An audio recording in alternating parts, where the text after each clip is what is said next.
하지 마. 나 피났어 아까. 피났어 안 왔어. 내가 이거 이대로 찍어가지고 나 거기. 이거 가서.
맨 위로 올라가야 되지.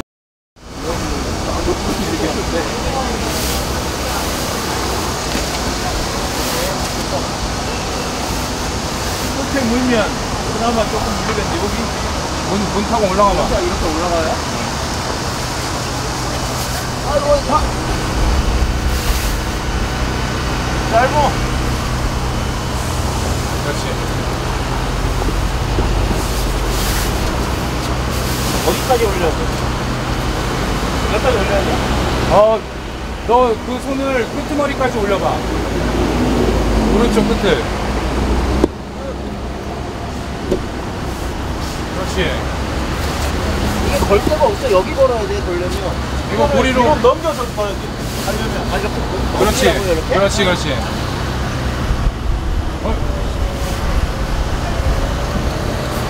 이렇게 넘겨야 돼요? 안녕하세요.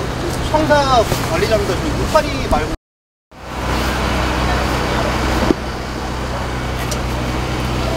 이 정도면 되겠어. 이 정도면 괜찮아. 오케이, 딱이야, 딱. 딱이잖아. 됐어요? 응. 옆으로 조금만 당겨주세요. 여기 묶인 것만. 2시간만 쓸게요. 조금만, 이렇게 가. 2시간만 쓸게요. 준비한 치고 백투백고 하겠습니다. 됐나요? 됐어? 어디 갔어? 너무 안거 아닌가? 맞나? 모르겠다. 너무 안 보인다. 됐어. 이 정도면 되네. 이걸 뭐 칼같이 할 수 있나? 쉬면서요.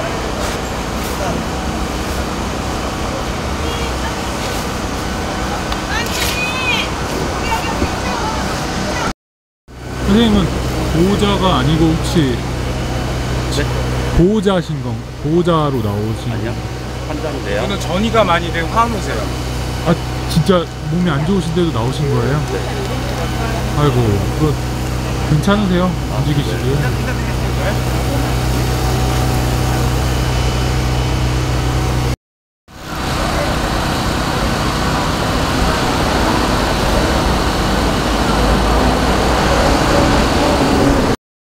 어머니 오늘 어떻게 나오시게 되신 거예요?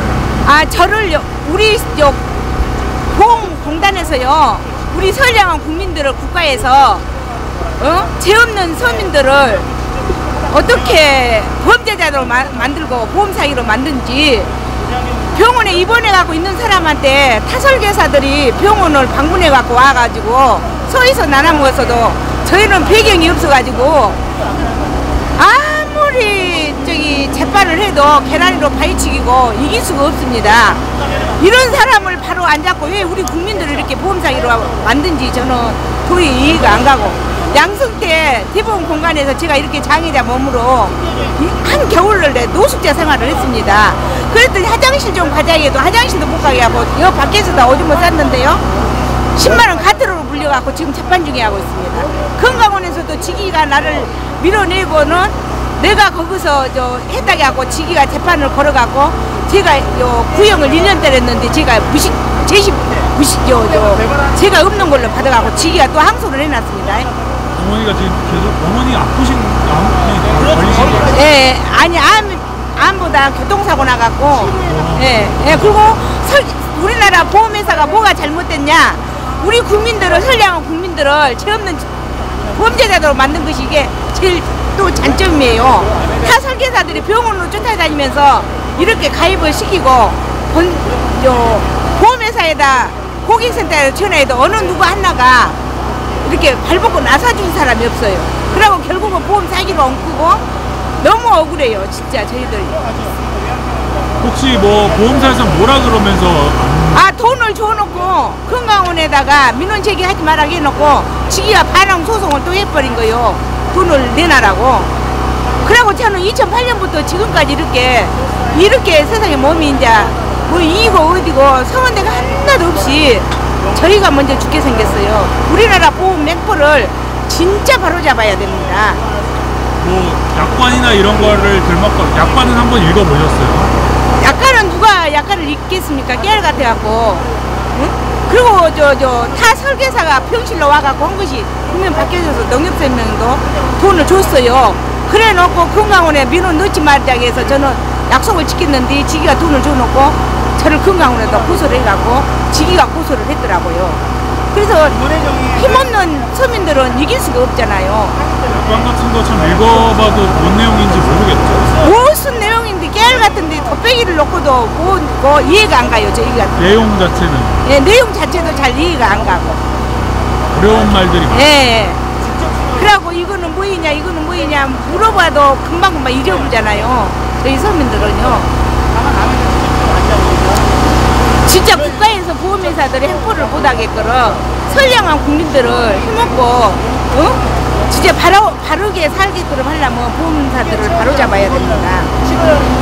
이렇게 이 세월을 2008년부터 지금까지 이거에다 목을 메고 있으니 자식 형제간에도 다 이것은 다 흩어지고 엄마라고 인정을 안 해요.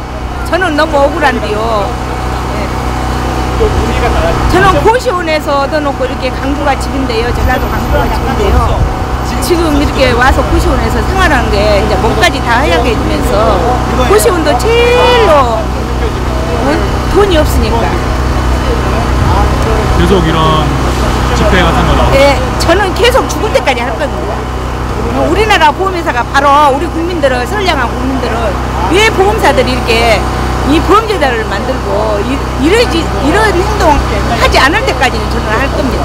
자기들은 약관이나 이런 데 명시해서 책임 없다는 식으로 얘기하는 거죠. 아니, 예. 그리고 제가 아무리 중인 신청을 해도 안 되니까 그래가지고 제가요 전화 통신 판매는 제가 재판하면서 그 원본 파일을 두라기도 안 줘갖고 원본 파일을 제가 680 얼마인가 줘갖고 맡겼는데 거기에서 원본인 파일이 필요성이 있다고 해놓고 약 4개월 뒤에는 원본 자기들이 실수했다고 또 그렇게 막 회신이 온지 또 설계사를 중인을 세웠는데 자기는 타 설계사가 병원 왔을 때 자기는 별로 이렇게 보험 팔고 그 자기들한테 배당금 떨어진 것은 별로 못 먹었다고 판사 앞에서 그렇게까지 했는데도 보험사 측에 손을 들어준 것이 이것이 우리나라 처음 법입니까? 이거는 아니지요. 예. 자기 가족이다고 남이 없잖아 이 세상에. 왜 국민들을 이렇게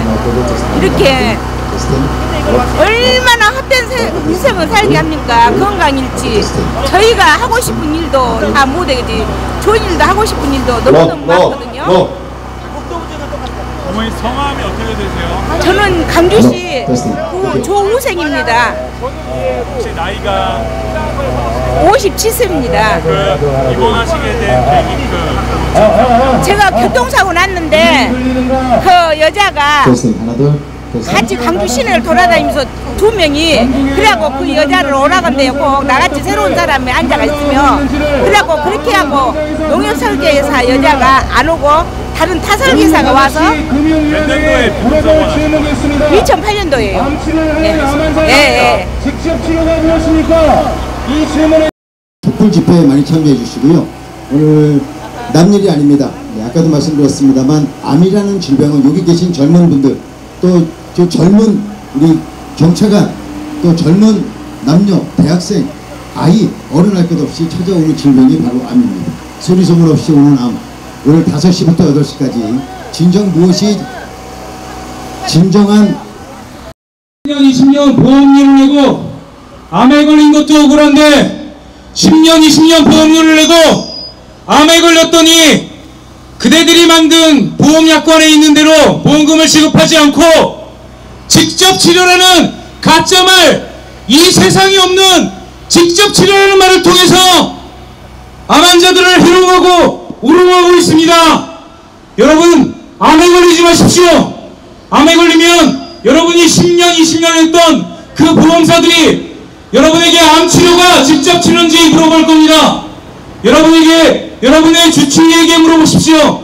대한민국 의사들이 직접 치료를 설명할 수 있는 의사가 있는지 나와보라고 하십시오. 대법원 양승태 대법관에게 물어보십시오. 직접 치료가 무엇입니까? 우리 여의도에서 이야기하던 것들을 더 이상 금융감독원이라는 반관 반민단체에게 우리의 문제를 맡길 수 없기 때문에 여기 광화문 정부 종합청사에 들어있는 금융위원회에 물어보려고 왔습니다. 단 한 가지 질문을 하겠습니다. 암 환자에 대한 직접 치료가 무엇입니까? 그 이야기를 잠시 후 5시부터 여기 정부 서울청사 정문 앞에서 여러 암 환우들과 같이 이야기 나누겠습니다. 정부 서울청사 17층 금융위원회 최종구 위원장님 계십니까? 만나보고 싶습니다. 잠시 후 5시부터 본격적인 행사를 시작하도록 하겠습니다.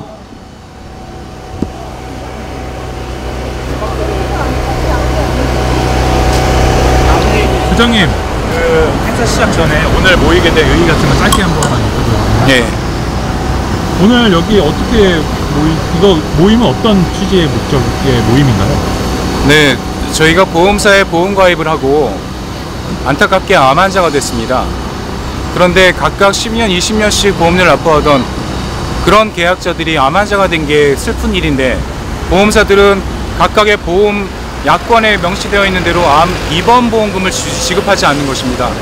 작년 11월에 ING생명 빌딩 앞에서 3개월간 영하 16도 찬바람 부는 곳에서 1인 시위를 하다가 3개월이 지나도록 ING생명에서 답변이 없었습니다. 그러다가 저처럼 대한민국의 생명보험회사 손해보험사를 통해서 이렇게 암 입원보험금을 못 받고 있는 분들을 만나게 됐고, 그때부터 보험사 고발센터 보안모위원회를 만들어서 지금까지 계속 여의도에 있는 금융감독원에 이 민원을 제기하고 누적 1000명이 넘는 암 환자들이 암 입원보험금을 받지 못하는 그런 상황이 만들어졌습니다. 오늘은 금융감독원이 더 이상 7월, 8월, 9월이 지나는 동안 조정안을 내보냈지만 그 조정안으로는 1000명이 넘는 이 민원의 문제가 해결되지 않기 때문에 금융감독원의 설립 기구인 정부부처 금융위원회에 직접 치료가 무엇인지, 왜 암 치료를 목적으로 입원해 있는 암 환자들에게 암보험금을 지급하지 않는 것에 대해서 금융위원회가 어떤 조치를 하고 있는지 묻고 싶어서 이 자리에 나왔습니다. 저기 정식 인터뷰는 저희가 한 번 더 요청드렸잖아요. 좀 오늘은 편하게 네. 지금 상황에 대해서 설명해 주시면 될 것 같아요. 지금 네. 몇 명 정도 모일 것 같고, 이거 그러니까 이게 몇 번째고 편하게 말씀하시면 될 것 같아요. 네. 항상 저 보고 말씀해 주세요. 오늘 렌즈를 봐요? 선생님 봐요? 저 보시고 그냥 제가 질문한다고 생각하시고 대답해 주시면 돼요. 저희 다큐멘터리니까. 오늘 그래도 어떤 목적 때문에 모이게 되셨는지 다시 한 번만 설명해 주시면. 예. 그동안 저희가 암 환자로서 병원에 입원해서 치료를 하고 있는데 보험사들이 암 입원이 아니다, 직접 치료가 아니다, 이런 문제 제기를 하면서 세상에 없는 용어 직접 치료라는 것을 운운하면서 보험금을 지급하지 않는 것 때문에 여의도에 있는 금융감독원 앞에서 수차례 집단적으로 집회를 했었죠. 그럼에도 불구하고 7월 초에 금융감독원은 말기암 환자한테 또는 수술 직후에 그때만 보험금을 준다는 말도 안 되는 민원 해결안을 내놨습니다. 거기에 저희는 수긍할 수 없었고, 금융감독원에 더 이상 이 문제를 맡겨서는 안 되겠다라는 생각 때문에 금융위원회, 정부부처에 이 문제를 직접 제기하려고 이 자리에 나왔습니다. 직접 치료란 거의 개념이 어떻게 되는 거예요? 그리고 그게 왜 문제가 되는 거예요? 직접 치료라는 말은 세상에 없는 말입니다. 한국에 있는 42개 보험사도 누구도 직접 치료에 대해서 정확한 정의, 그 정의, 개념을 통해서 보험 약관에 표시하지 못하고 있거든요.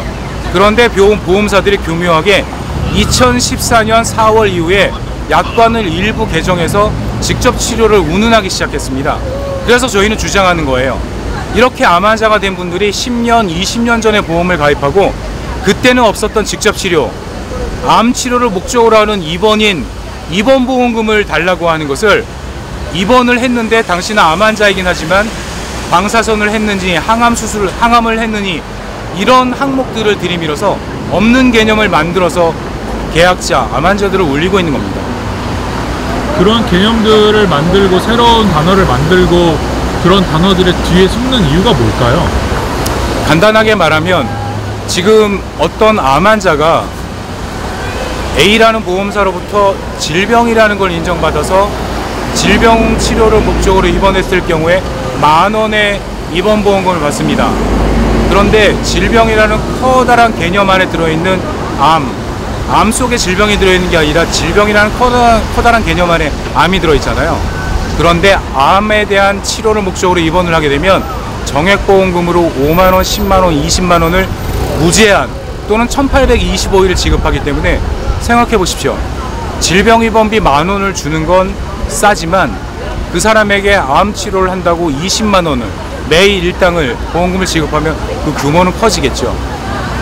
그렇기 때문에 보험금을 줄이려는 목적 때문에 그런 직접 치료는 가짜 개념을 만들어서 보험금을 부지급하고 있는 것이죠. 알겠습니다. 4시 반은 됐는데 몇 시인가요? 가야죠.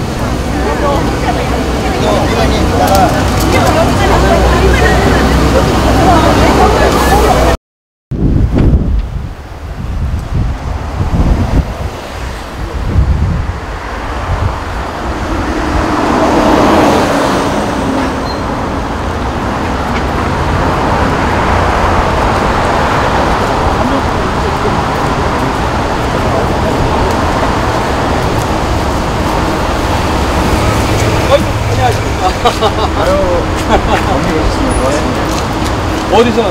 이쪽 즐거운 쪽, 정문 쪽에서. 그 내가 문자 보낸 거 보셨죠?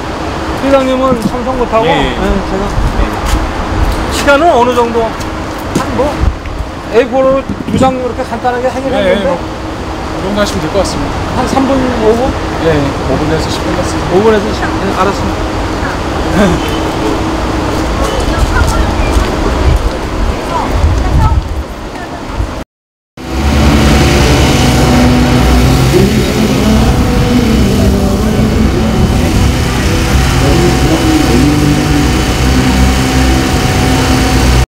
정사 종합금융위원 앞에서 많은 대한민국 국민분들과 또 일반 우리 암 환우분들 또 일반 대한민국 국민분들 또 외국인분들 함께 정말 토론하면서 토크 음악회처럼 여러분들과 사연도 나누고 또 정말 직접 치료라는 것이 뭔지 정말 금융위원회에 묻고 싶습니다. 이런 모든 것들을 함께 여러분들과 5시부터 8시까지 3시간 동안 함께 하겠습니다. 대한민국에 건강하다고 생각하시는 분들은 다 모여주시면 됩니다. 나는 참 건강해. 나는 이런 질병 이런 거 없어. 건강하다고 생각하시는 분들은 언제든지 모여주시면 됩니다. 5시부터 8시까지 말이죠. 그럼 제가 정말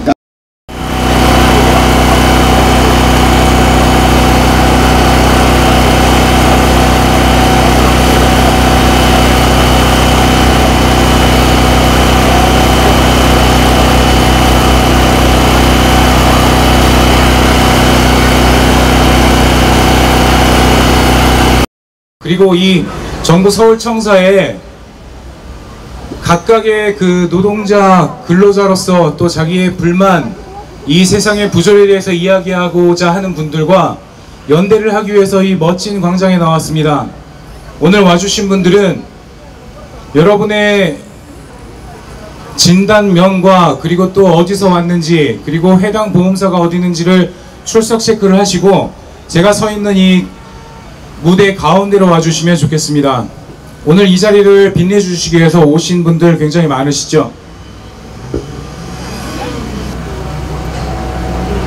작년 11월부터 저희 가족이 직장암 3기여서 ING생명이라는 국내 굴지의 보험사, 그 보험회사로부터 매일 암 치료를 받고 있으니 보험 계약에 명시된 대로 매일 20만원의 암 입원 일당 보험금을 달라고 얘기했습니다. 그런데 ING생명은 제가 11월부터 ING생명 순화동 빌딩 앞에서 피켓을 들고 1인 시위를 하는 영하 16도의 11월, 10월, 12월, 1월 동안 한 번도 관계자가 1인 시위를 하는 저에게 나와보지 않더군요. 그건 뭐냐면 이미 제가 알지 못했었던 때에 여러분들은 2017년, 16년 그 이전부터 이런 부지급에 대한 횡포로 고통당하고 있으셨던 거죠.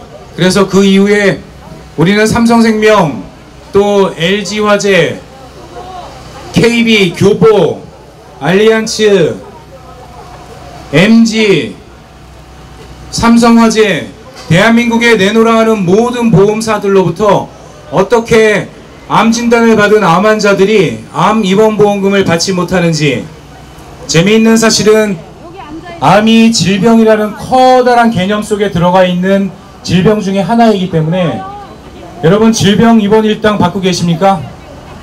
질병 입원 일당 받고 계세요? 질병 입원 일당 받고 계시는 분은 손 들어보세요. 나는 질병 입원 일당도 못 받는다. 이렇게 보험사가 질병이라는 커다란 개념의 치료를 통한 입원은 10,000원, 20,000원의 액수가 적으니까 질병 입원비는 지급하죠. 그런데 질병 속에 포함된 암이라는 작은 질병의 한 가지인 암 입원 일당은 10만원, 15만원, 20만원 금액이 크죠. 그래서 안 주는 거예요. 다른 이유가 하나도 없는 거죠. 그런데 그걸 숨기느라고 여러분 대법원 판례 잘 안 보죠? 제가 지난 몇 개월 동안 수많은 판례들을 다 보여드려도 그거 다 안 보죠? 그걸 이용하는 거예요. 여러분 보험금 청구할 때 청구서에 써있는 깨알 같은 글씨 안 읽죠? 그걸 이용하는 거예요, 보험사들은. 저도 최근에 알게 된 사실 한 가지는 뭐냐면 우리가 ING생명, 삼성생명 등을 상대로 보험 계약자니까 나는 암으로 인한 치료를 하고 있어서 암 입원비를 주고 진단자금을 달고 치료비를 달라고 할 때 암보험금 청구서를 쓰죠.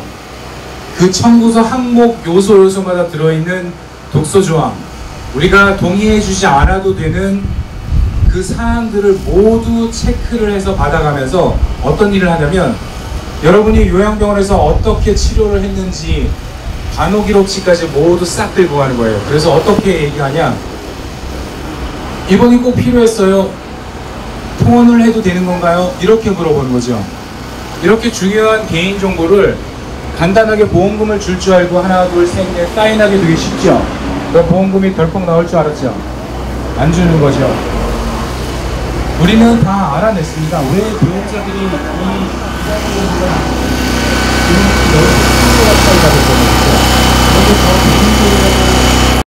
하니까요. 우리는 보험료 매월 10만원, 5만원 내리면 되게 쉽게 내고 다 뺏기고요. 10년, 20년이 지나서 우리가 찰떡같이 믿었던 보험사들이 그대로 줄 줄 알았죠. 근데 그들은 우리에게 모두 사인하고 그 약관이라는 900페이지짜리 그 계약서에 써있는 그 글자 그대로 지급하지 않으려고 뭘 했어요? 대법원 판례를 만들었죠. 대법원 판례를 누가 도와줬어요? 이 금융위원회 아들이 누구죠? 금융감독원이라고 있어요. 우리 여의도에서 봤죠? 금융감독원은 공무원이에요, 아니에요? 반관 반민이라고 합니다. 공무원 같기도 하고 아닌 것 같기도 하고. 그렇죠? 보험사 담당자들이 뭐라고 하냐면 금감원이 무서워서 함부로 보험금을 못 준대요. 말이 돼요? 같았으나 2018년 9월 초 여전히 뭐라고 하냐면 당연히 지급해야 되는데 DB생명, 현대라이프, 삼성화재, 삼성생명, ING생명 뭐라고 하냐? 금감원의 결정을 기다려보겠다. 금감원의 결정이 뭐냐? 7월 초에 뉴스 기사 보셨어요? 항암, 방사선, 수술 직후, 말기암 이런 분에게 지급한다고 그랬죠? 거기에 해당되시는 분 손 들어보세요. 다 받으셨어요? 이거 봐요. 이게 뭐 장난치는 것도 아니고 이 어른들과 수십 년간 계약한 이 계약관계를 공공연하게 이렇게 깨트리는 행위에 대해서 금융감독원은 관리감독기구라고 하죠. 그런데 금융위원회가 특수목적 법인으로 설치한 소비자보호와 금융산업 육성 두 가지 목적이 있어요. 뭐냐? 보험회사를 살리는 방향의 정책을 개발하고 통제하고 감독하고, 또 하나는 뭐냐? 여러분같이 보험금 못 받았어요, 카드사가 사기쳤어요, 증권사가 사기쳤어요, 거기에 대한 민원을 해결한다는 거잖아요. 그런 일을 안 하고 있는 거죠. 7월 초에 분명히 여기 나와 있는 수많은 보도자료를 통해서 말기암 환자, 중증, 항암, 수술 직후 지급하겠다라고 권고안이 나왔는데 각 보험사들은 이제 제가 가봤더니 뭐래요? 여러분의 담당자는 뭐라고 그래요? 나 말기암이고 항암 중이고 수술 직후고 하는데도 안 주는 분이 있고, 그렇지 않은 분인데도 지급되는 경우가 있어요. 정말 뭐라고 얘기하고 표현하기 어려울 정도로 막무가내 지네들 마음대로라는 거예요. 보험사에 그런 기준이 있는 것 같으세요? 없어요. 그렇기 때문에 저희가 오늘 금융위원회에 나왔습니다. 제가 이제 시작하는 서설이 길어졌고요. 지금 5시 10분인데 오늘 이 자리를 위에서 멀리서 와주신 우리 주인공, 우리 암 환자들, 우리 민원인들, 보안모위원회 회원도 계시지만 이 자리에 우리 여러분들을, 우리 단체를 응원하고 지지해 주시기 위해서 밖에서 오신 손님들도 있거든요. 그분들과 이야기를 나누고 여러분이 지금 해야 되는 일들의 정당성, 그리고 여러분 앞에 있는 이 금융위원회가 이 모든 금융감독원과 보험사들의 통제를 하고 있는 정부기관 공무원들이죠. 이 사람들이 공무원들이죠. 우리가 여기서 답을 찾지 못하면 우리는 이렇게 길바닥에 나앉을지도 모릅니다. 금융감독원에서 우리가 집회 시위를 할 때는 사람도 많았고 잦은 집회 때문에 금융감독원에서 우리에게 물과 사무집기와 책상을 갖다 줬거든요. 지금 공무원들 보십시오. 제가 어디 갔다 왔냐면 잠시 전에 금융위원회 최주무관을 만나러 저쪽 반대편 후문으로 갔었습니다. 후문에 가서 잠시 후 저 정문으로 5시 반에 오늘 우리 단체의 공식 성명서와 우리 단체가 우리 여러분들의 목소리를 담은 공개적인 질의서, 우리가 보험금을 청구할 때 우리도 몰랐던, 보험회사가 설명해 주지 않았던 그 권리에 대해서 누가 손해사정 권한을 먼저 쓸 수 있느냐에 대해서 공개적인 질의서를 보내는 겁니다. 인터넷 신문고들을 통해서 먼저 전달되어 있다는 걸 확인했는데 5시 반에 제가 저쪽 정문으로 가서 공무원을 만나기가 이렇게 어렵습니다.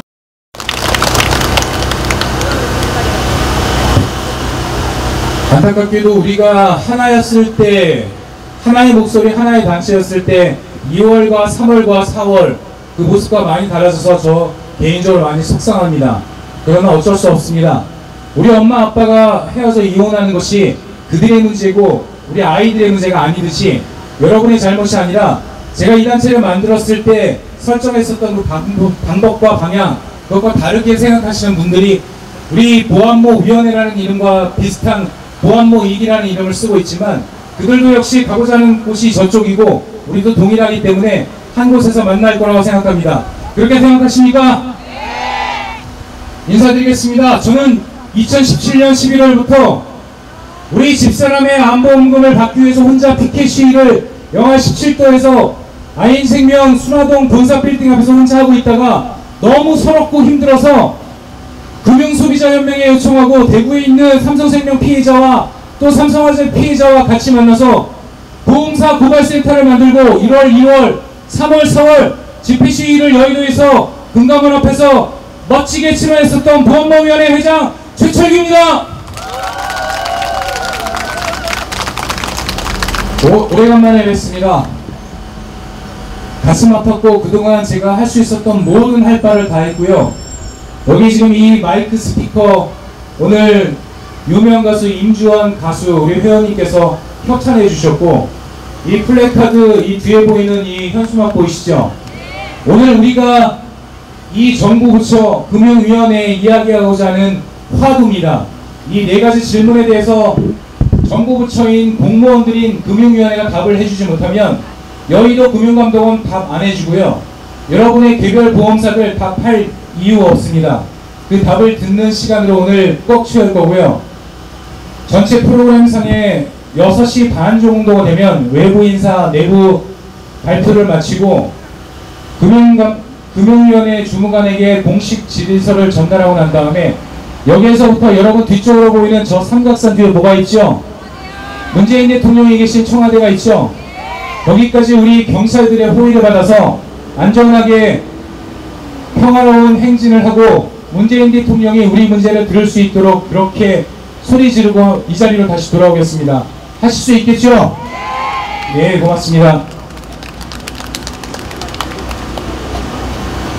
오늘 이 자리를 만들기 위해서 무척 열심히 애써주신 분들 많습니다. 저는 여러분을 위해서 금융위원회가 아니라 금융감독원에 오늘 오신 분들 민원을 다시 한번 접수할 수 있도록 금융감독원에 가서 이만큼 민원 서류를 들고 나왔죠. 왜냐면 제가 얼굴이 팔렸으니까 그만큼 민원 서류를 들고 나와도 아무도 제지하는 사람이 없더군요. 오늘 민원을 제출하시고 돌아가시는 분은 제가 다 싸서 팩스로 다시 금감원에 같이 보내겠습니다. 그러면 어떤 일이 벌어지냐면요. 2018년 2월까지는 금융감독원의 민원 답변 시한이 한 달이었습니다. 그런데 우리가 시위를 하기 시작한 다음 2월 말부터 답변 시한이 어떻게 변했냐? 3개월로 변했죠. 오늘 내일 접수하는 건 이제부터 다시 카운트 3개월의 답변을 하는 시간을 버는 겁니다. 그런데 그것조차 전부 다 뻥입니다. 민원의 답은 없고요. 계속 매일매일 민원을 제출하든 전화를 하든 해서 여러분 각자의 문제를 해결하도록 해야 됩니다. 자, 오늘 우리 이 자리 여러분 마음에 드십니까? 우리 이렇게 해서 다시 한번 찬바람 불고 제가 영하 17도였었던 작년 11월 17일까지 저 이 자리에서 계속 이 외침을 하려고 하는데 같이 하시겠습니까? 우리 문제 찬바람 불기 전에 첫눈 오기 전에 해결하시겠습니까?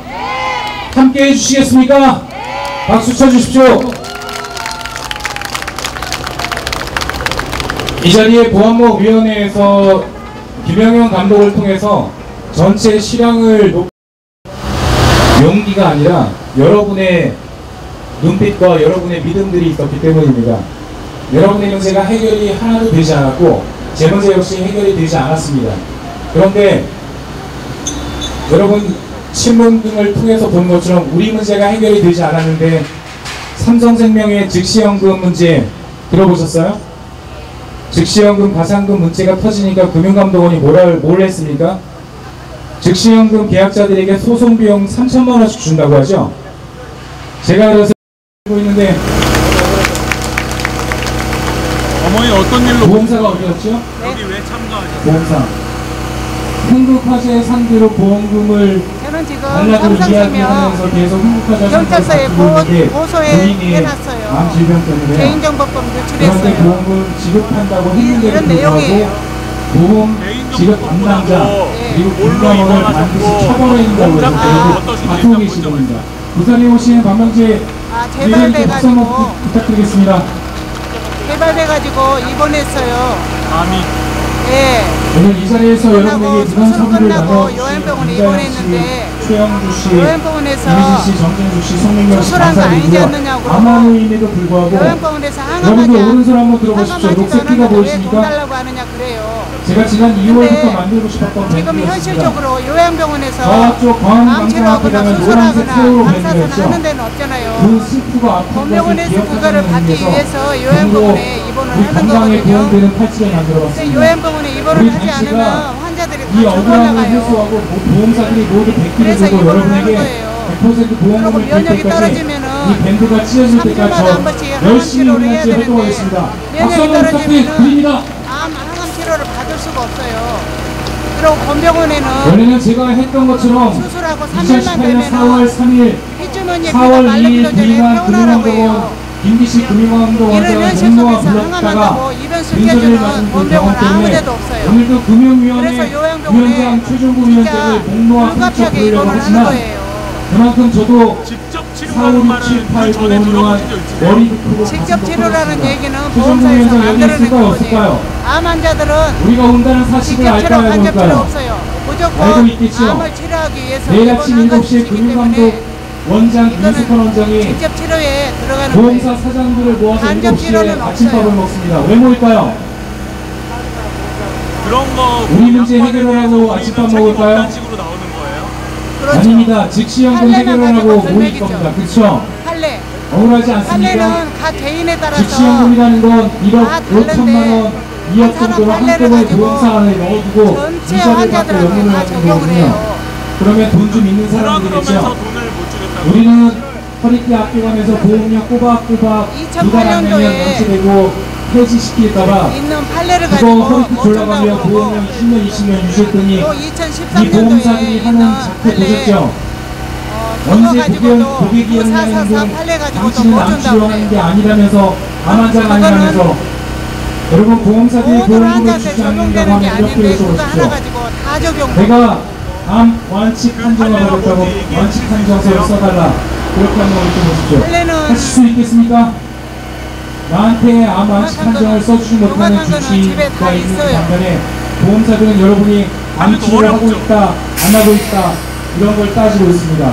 억울하기 짝이 없지만 지금은 이 뭐 금융위원회 금융감독원 직원들은 지금은 암에 그 안 걸릴 것 수술한 같죠? 데가 안 걸릴 것 많이 같습니까? 땡기고 발에 감각이 네 없어요. 그렇죠. 감각이 그 없고 저 말들은 같은 반드시 경우에는 금융위원회 공무원도 항암하면서 금융감독원 방관 방민 그 직원들도 항문하고 이 자리에 와서 질하고 억울함을 해소할 겁니다. 요도하고 그때 세 군데서 미안했다고. 동시에 피가 보험사 직원들은 암에 안 쏟아져가지고 걸릴까요? 생리대 차고 살았어요. 걸리겠지요. 우리가 그런데도 제대로 해내야 걸음도 못 그들이 우리의 걸었어요. 그 이 편도 보지 않을 것 도세탁셀이라는 같습니다. 항암제가 이 뼈하고 잠시 근육 반까지 이런 데를 얼마나 쳐버려갖고 남았습니까? 걸음을 걸을 수가 없었거든요. 실사 네, 나와서 먼저 멀리서 오신 우리 실사 나와서 그거를 보고서도 네, 암치료 없다고 그래갖고 부지급해가지고 5시 내가 27분인데요. 7개월 만에 한 달치 이 받았다니까. 자리를 빛내주기 위해서 오신 외빈들을 소개하기 많이 전에 안 좋으시겠어요. 우리 보안모위원회 네, 그래서 정책 이제 자문위원회 다시는 스트레스 받고 싶지 않아가지고 손해 사정을 내가 하겠다고 하는데도 아예 직접 동의를 안 볼까요? 해주고 여기 써있죠? 그냥 손해 직접 치료가 사정사를 뭡니까? 내보내갖고 내가 직접 치료가 동의를 안 뭡니까? 해주니까 동의서 받아갖고라고 울랄라 내보낸 평가가 거예요. 뭡니까? 내가 개인정보에 사인도 안 직접 했는데 치료죠. 손해 사정사를 내보내버렸어요. 울랄라 평가가 직접 치료입니다. 여기 계신 이게 수많은 얼마나 기자님 골법을 제발 지금 저지르고 이 있어요. 세상을 심각한 향해서 보험사를 문제인데도 향해서 아무런 금융위를 대답이 향해서 없어요. 질문해 주십시오. 개인정보 유출에 암환자들에게 대해서 보험금을 설명을 해달라고 지급하지 않는 하는데도 결정적 사유인 이거에 대한 암에 대한 대답이 지금까지도 없어요. 직접 치료가 그래서 무엇인지 여기 오늘 이 나왔어요. 세상에 질문하는 사람이 있어야 되는데 암 환자인 여러분들도 돈을 못 받고 있는 여러분도 저도 성함이 어떻게 직접 치료가 뭔지 물어보지 저 않고 있죠. 이행단. 그래서 우리가 대본했습니다. 직접 행자 치료는 단자 네. 울랄라 뭐 평가다. 하시는 거 자, 우리 동탄 보험모위원회 정책자문위원 동탄. 부천민 위원을 소개하겠습니다. 화성시 동탄. 동탄 네. 나이가 어떻게 되시는 거예요? 나이는 59세요. 어디 암이시라고? 유방암이요. 몇기 처음에는 안녕하세요. 2기로 왔는데 개발한 거는 기수가 없어요. 암이 이게 유방암은 저는 보안로에서 일단 재발을 해버리면 말기라고 이렇게 보거든요. 기수가 없어요.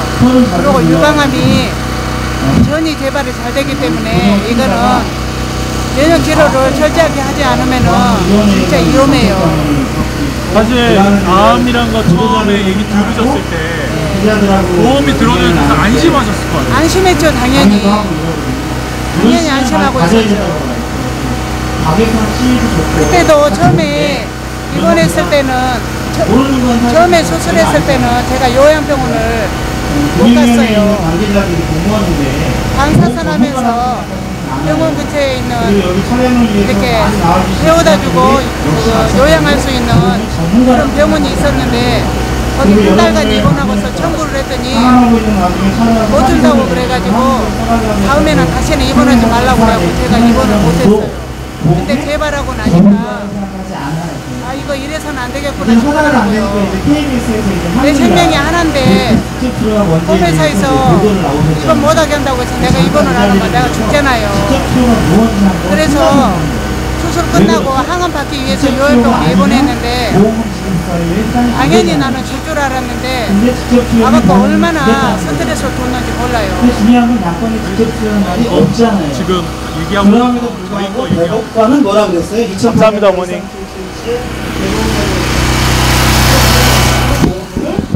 안 줘도 된다고 그랬잖아요. 그럼 직접수요가 보험금 지급 사유의 중요한 사항이잖아요. 그럼 보험금 지급 사유의 중요한 사항이면 뭘 했어야 돼요? 보험 가입할 때. 그렇죠. 설명을 했어야 되잖아요. 이게 약관 규제에 관한 법이 5조 2항이잖아요. 근데 설명하지 않았음에도 불구하고 대법관은 뭐라 그래요? 네?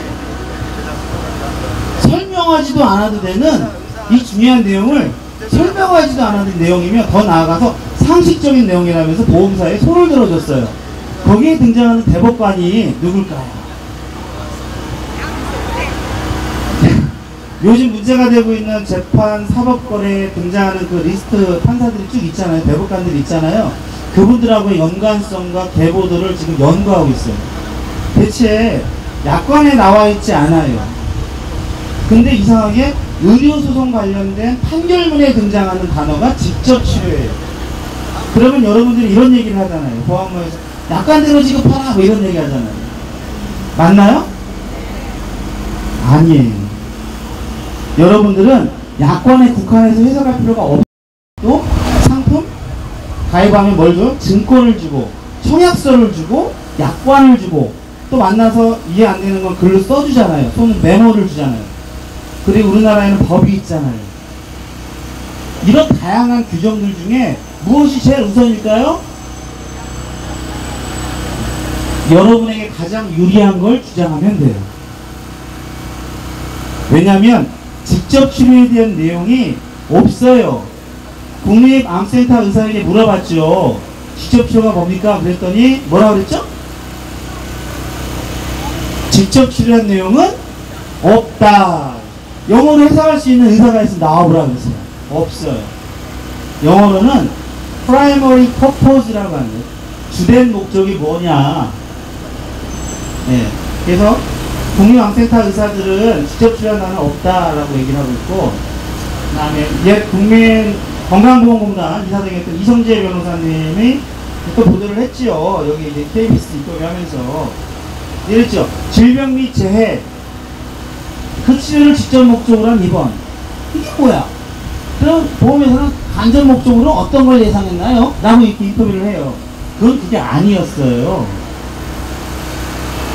뭐냐면 질병하고 재해 중에 질병은 만약에 3만원 준다 그러고 재해는 뭐 5만원 준다 그러면 우리는 두 개 다 달라고 할 수 있잖아요. 그러면 안 되죠. 질병 또는 재해 그 치료를 직접 목적으로 한 입원이라고 했을 때 프라이머리 퍼포즈 직접 목적이 어떤 거냐고. 질병이면 3만원, 재해 5만원 주겠다는 거야. 암 환자가 다리가 부러져서 정형외과 입원하면 암일당 줘야 돼? 그렇지. 그런 걸 주장하면 안 되는 거야. 국민의 지지를 얻으려면 나는 암 환자지만 교통사고가 났다면 나는 정형외과 입원했고 골절치료를 했으니까 나의 프라이머리 퍼포즈 입원은 뭐야? 주된 목적 입원은 뭐야? 그렇지, 골절인 거죠. 근데 우리가 골절 입원한 거에 지금? 아니잖아요. 병원에 입원해서 암 치료를 직접 목적으로 한 입원을 한 거죠. 네. 지난번에 KBS에 3자 대면한 다음에 제가 잠깐 인터뷰 나왔잖아요. 그리고서는 이제 그때 박격 변호사님도 나오셨고 전별 변호사 나오고 해서 이렇게 막 이렇게 KBS 소비자 리포트에 나왔잖아요. 봤어요? 네. 그 전별 변호사 아주 이쁘잖아요. 예, 아주 머리도 좋고 소비자를 위해서 열심히 노력하는 그런 변호사 아닙니까? 그 전별 변호사가 이제 논문을 썼어요. 2017년도에. 논문 주제가 뭘까요? 치료를 직접 목적으로 한 입원이란 무엇인가?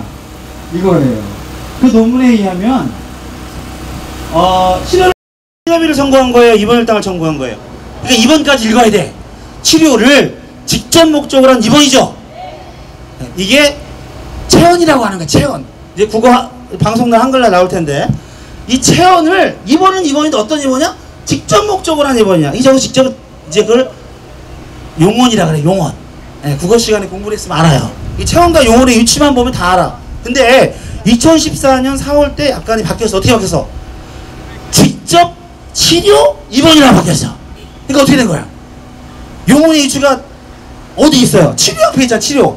그러니까 직접 치료 입원이라고 돼 있단 말이에요. 근데 2014년 4월 이전에는 이런 약관이 어떻게 돼 있어? 이런 약관이 없었죠?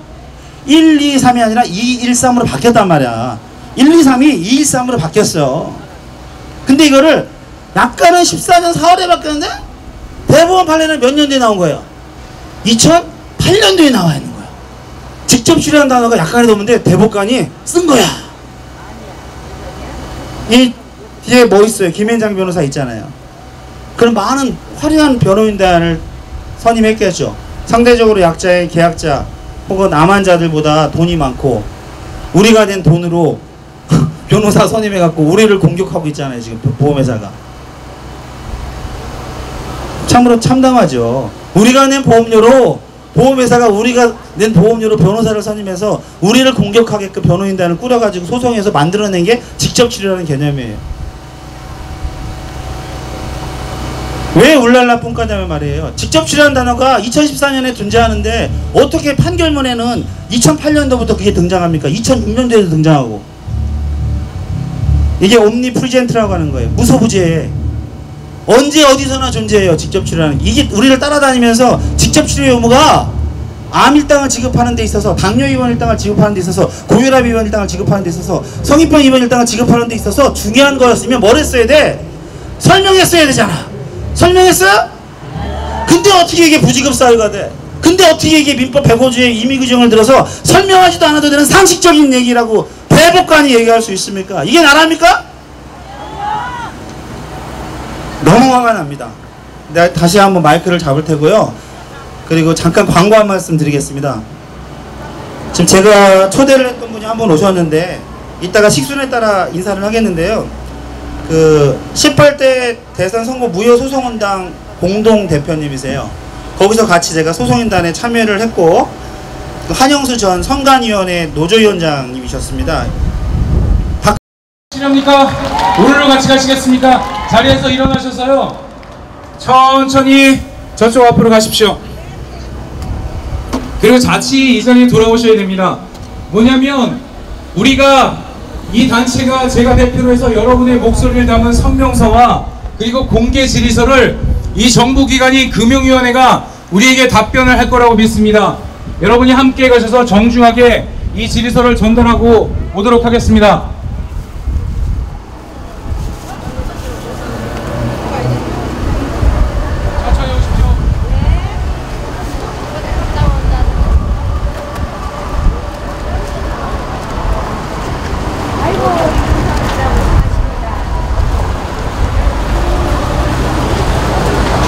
성명서와 저희 지금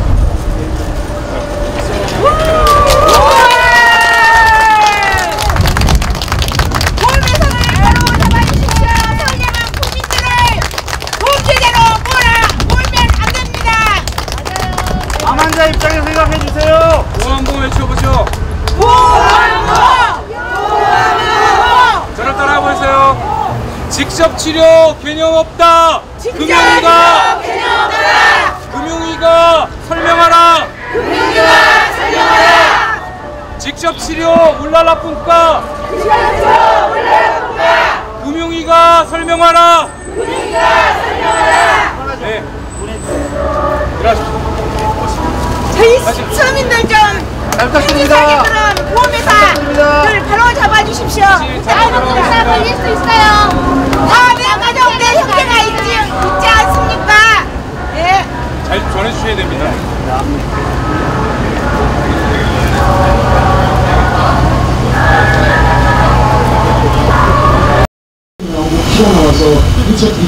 오늘 어떤 일 때문에 나오는 건가요? 치료를 직접 목적으로 한 입원에 대한 약관을 마치 직접 치료 약관인 것처럼 적용하여 암 입원 보험금 분쟁이 발생을 했는데요.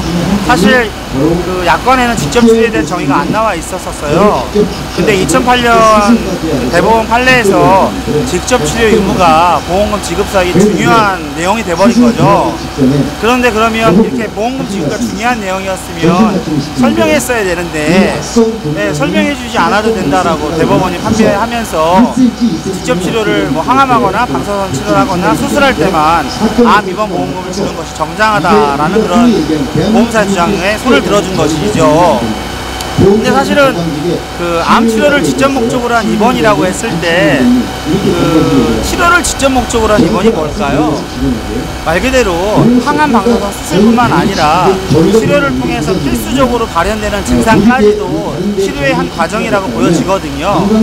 근데 항암할 때만, 방사선 할 때만, 수술할 때만, 혹은 말기 암일 때만, 임종을 앞둔 호스피스에 들어갈 때만 이 입원 일당을 인정한다라고 하는 것은 너무 약관을 제한적으로 엄격하게 해석을 한 것 같습니다. 그렇게 해석할 여지를 일부러 놔둔 건 아닐까라는 의심도 들거든요. 네, 저는 이렇게 생각해요. 치료를 하는데 직접 간접이 어디 있겠습니까? 그냥 치료를 목적으로 한 입원이잖아요. 또 더 나아가서 목적이라는 게 과연 항상 그 결과에 수렴하는 것이잖아요. 그러니까 다시 할게요. 목적이라는 건 항상 그 결과에 그러니까 뭐냐면 이런 거예요. 그러니까 우리가 건강검진 목적으로 내시경을 하잖아요. 하지만 건강검진 하다가 용종이 나오면 제거하잖아요. 근데 제거를 하게 되면 건강검진이 수술 목적이 되는 거잖아요. 근데 용종을 제거했는데 그 조직검사 결과 암이 되면 암 치료를 직접 목적으로 하는 검사가 되는 거죠. 그것처럼 목적은 검사였지만 그 결과가 암이라면 암 치료를 직접 목적으로 한 입원 수술이 되는 것처럼 목적이라는 건 한낱 동기에 불과하기 때문에 이 동기가 항상 결과를 좌우지할 수 있는 것은 아니다라고 생각을 하거든요. 그리고 또 하나는 질병 또는 재해 그 치료를 직접 목적으로 한 입원에서 직접 목적이라는 건 사실은 주된 치료가 질병이냐 주된 치료가 재해냐를 나누는 규범적인 영역인 것이지 뭐 직접 치료 효과가 있느냐 없느냐의 주요한 내용을 얘기하는 것은 아니거든요. 그리고 또 하나는 만약에 그 치료 효과 유무를 보험금 지급 사유에 중요한 내용으로 했었다라면 예를 들어서 항암 치료를 했다 손 치더라도 치료가 안 된 사람은 어떻게 되겠어요? 네. 하지만 항암 방사선을 해서 치료가 안 된 사람은 직접 치료가 안 되는 게 되잖아요. 네, 제 얘기는 그런 거예요. 지금 현재 여기 모이신 분들이 다 뭐 직접 한오시거나 아니면은 가족 중에 그런 분들이 있으시거나 한 경우잖아요. 되게 삶이 많이 되게 힘들어질 것 같아요. 여기서 나와 시위하는 것도 그렇고. 그러니까 이분들은 그거거든요. 그 보험회사의 횡포 중에 또 하나는 정말 암에 걸리면 실업을 많이 한다고 합니다. 그런 가운데 경제적으로 어렵고 또 암이라는 게 1년 내내 실비보험이 있어도 치료가 되는 것도 아니고 평생 치료해야 되는 질환이 암인데 실비보험이 있어도 뭐 1년 보상해주고 6개월 쉬고 뭐 이렇잖아요. 그러면 암입원 일당을 줘야 치료비를 할 수 있잖아요. 생활비도 하고 병원비도 내고 하는데 이 암입원 일당이 없으면 치료를 할 수 없다라는 환자들의 궁금한 상황을 이용해서 암입원 일당을 50% 지급하는 것에 뭐 합의하지 않으면 보험금을 지급하지 않겠다. 그런 부분에 있어서 보험회사가 암 환자들에게 속박을 한 행위라고 보거든요. 또 하나는 암에 걸려서 죽어나가는 사람이 많은데 암으로 죽은 사람은 다 암에 대한 직접 치료를 하다가 죽은 거라고 보여지거든요. 근데 암 환자로 죽었음에도 불구하고 암 치료를 직접 목적으로 한 입원이 아니다라고 한 주장은 잘못된 것 같아요. 그래서 이분들이 굉장히 경제적으로 어려움을 암일당을 받아서 치료비도 하고 돌아가시기 전까지 치료를 잘 받다가 인간의 권리 혹은 인간다움에 대한 존엄을 지키다가 돌아가실 권리가 있잖아요.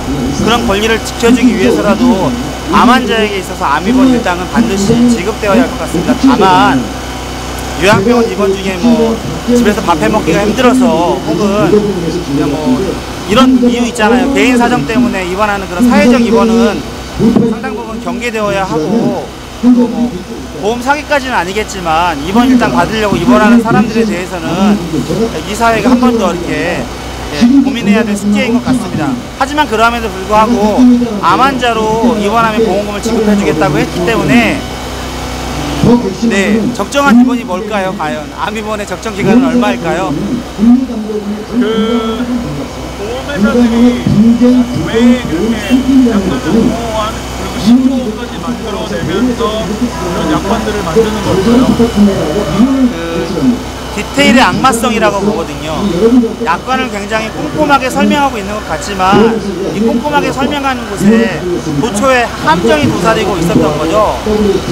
우리가 보험에 가입하면 해피콜이라는 걸 하잖아요. 그 보험 모집인하고 전화 상담을 해서 충분한 시간을 갖다가 설명 듣고 녹취했음에도 불구하고 보험회사는 해피콜이라는 명목으로 한 번 더 설명해주고 보험회사의 책임을 면할 목적으로 전화를 한 번 더 하는 거죠. 약관이 일단 너무 복잡하고요. 직접 치료하는 것도 그냥 치료라고 하면 될 것 같아요. 목적의 입원이라는 것도 그냥 암으로 입원이면 좋을 것 같아요.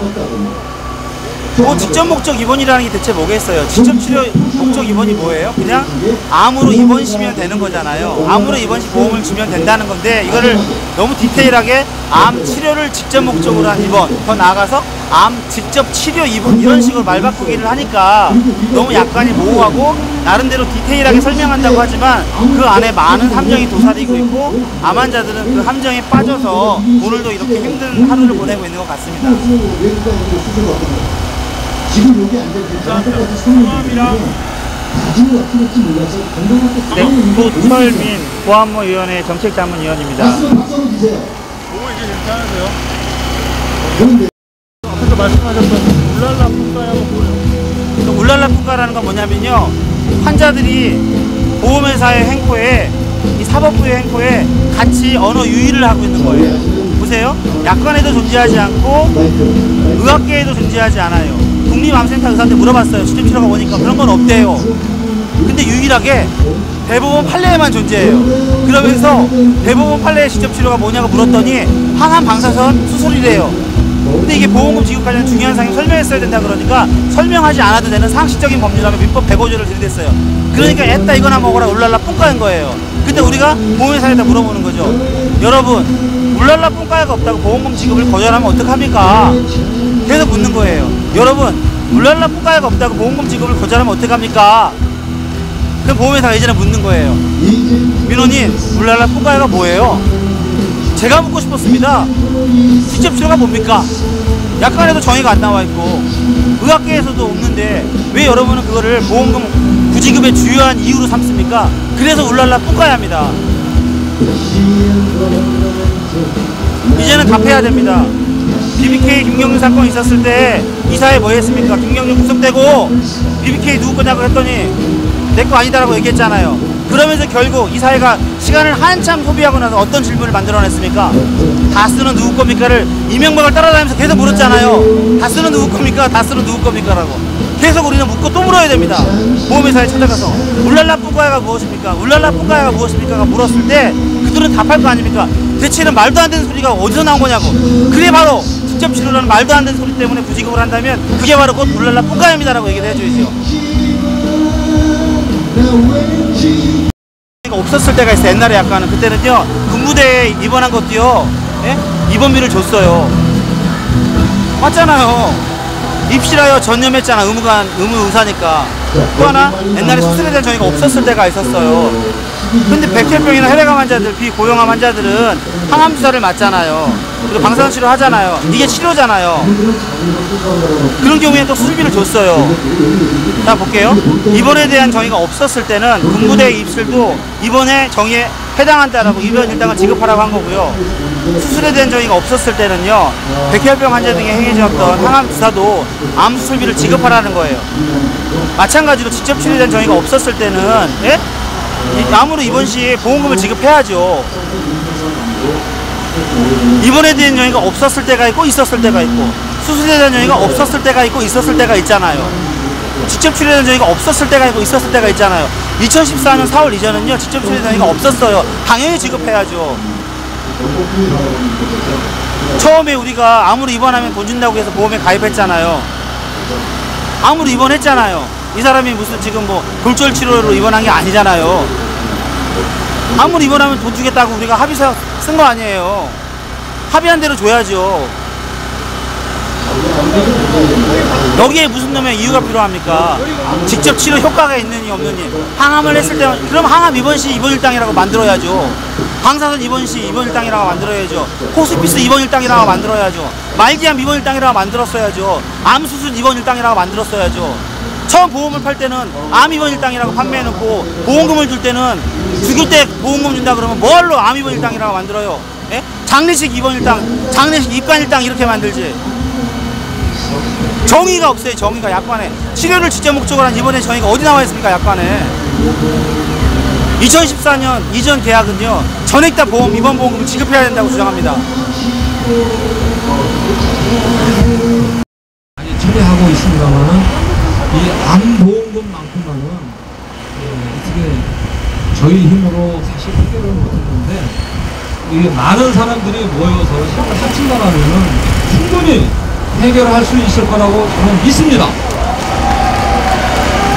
인사 마치겠습니다. 네, 고맙습니다. 제가 서두에 말씀드렸던 것 좀 잠깐만 계십시오. 금융소비자연맹을 통해서 제가 김근하 씨를 만나고 이정재 씨를 만나서 이 고발센터를 만들고 보안법을 만들고 지금은 보안법위원회로 활동하지만, 오준구 본부장님이 말씀하신 국민권익위원회 감사청구, 그리고 저 위에 있는 감사원의 감사청구 준비하겠습니다. 여러분 같이 하실 거죠? 이제는 이렇게 무식한 방법이 아닌 굉장히 지능적이고 저 반대에 있는 금융위원회가 깜짝 놀랄 정도의 우리가 쓸 수 있는 모든 방법을 여기 계신 금융소비자연맹 오준구 본부장님과 반드시 보험업위원회가 함께해서 여러분과 같이 그 뜻을 이루도록 하겠습니다. 박수 한번 쳐주십시오.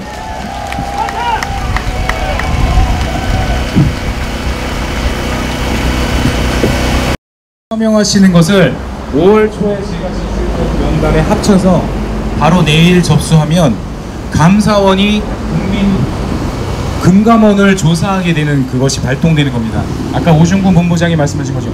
감사원 감사 청구 서류를 내일 마지막으로 완료하도록 하겠습니다. 다음은요, 우리 좀 더 수준 높은, 그리고 또 왜 우리가 이런 문제에 봉착해 있는지를 우리 구철민 정책자문위원과 같이 박근혜 대통령을 만들었던 18대 대통령 선거가 무효라는 그 활동을 하셨던 한영수 선생님을 초대해서 그 이야기를 들어보도록 하겠습니다. 양승태가 누군지 아시죠? 그 사람이 어떤 재판 거래를 했는지 아시죠? 여러분, 보험사랑 재판에서 이길 수 있을까요? 못 이기는 세상에 살고 있습니다. 그것이 무엇인지에 대해서 우리 18대 대선 선거무효 소송인단 공동대표를 맡으셨던 한영수 전 선관위 노조위원장님을 이 자리에 초대하겠습니다.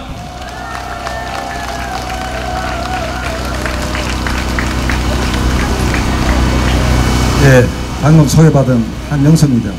그런데 올 1월달에 저 이름을 보니까 저희들은 소송을 16년 동안 했습니다.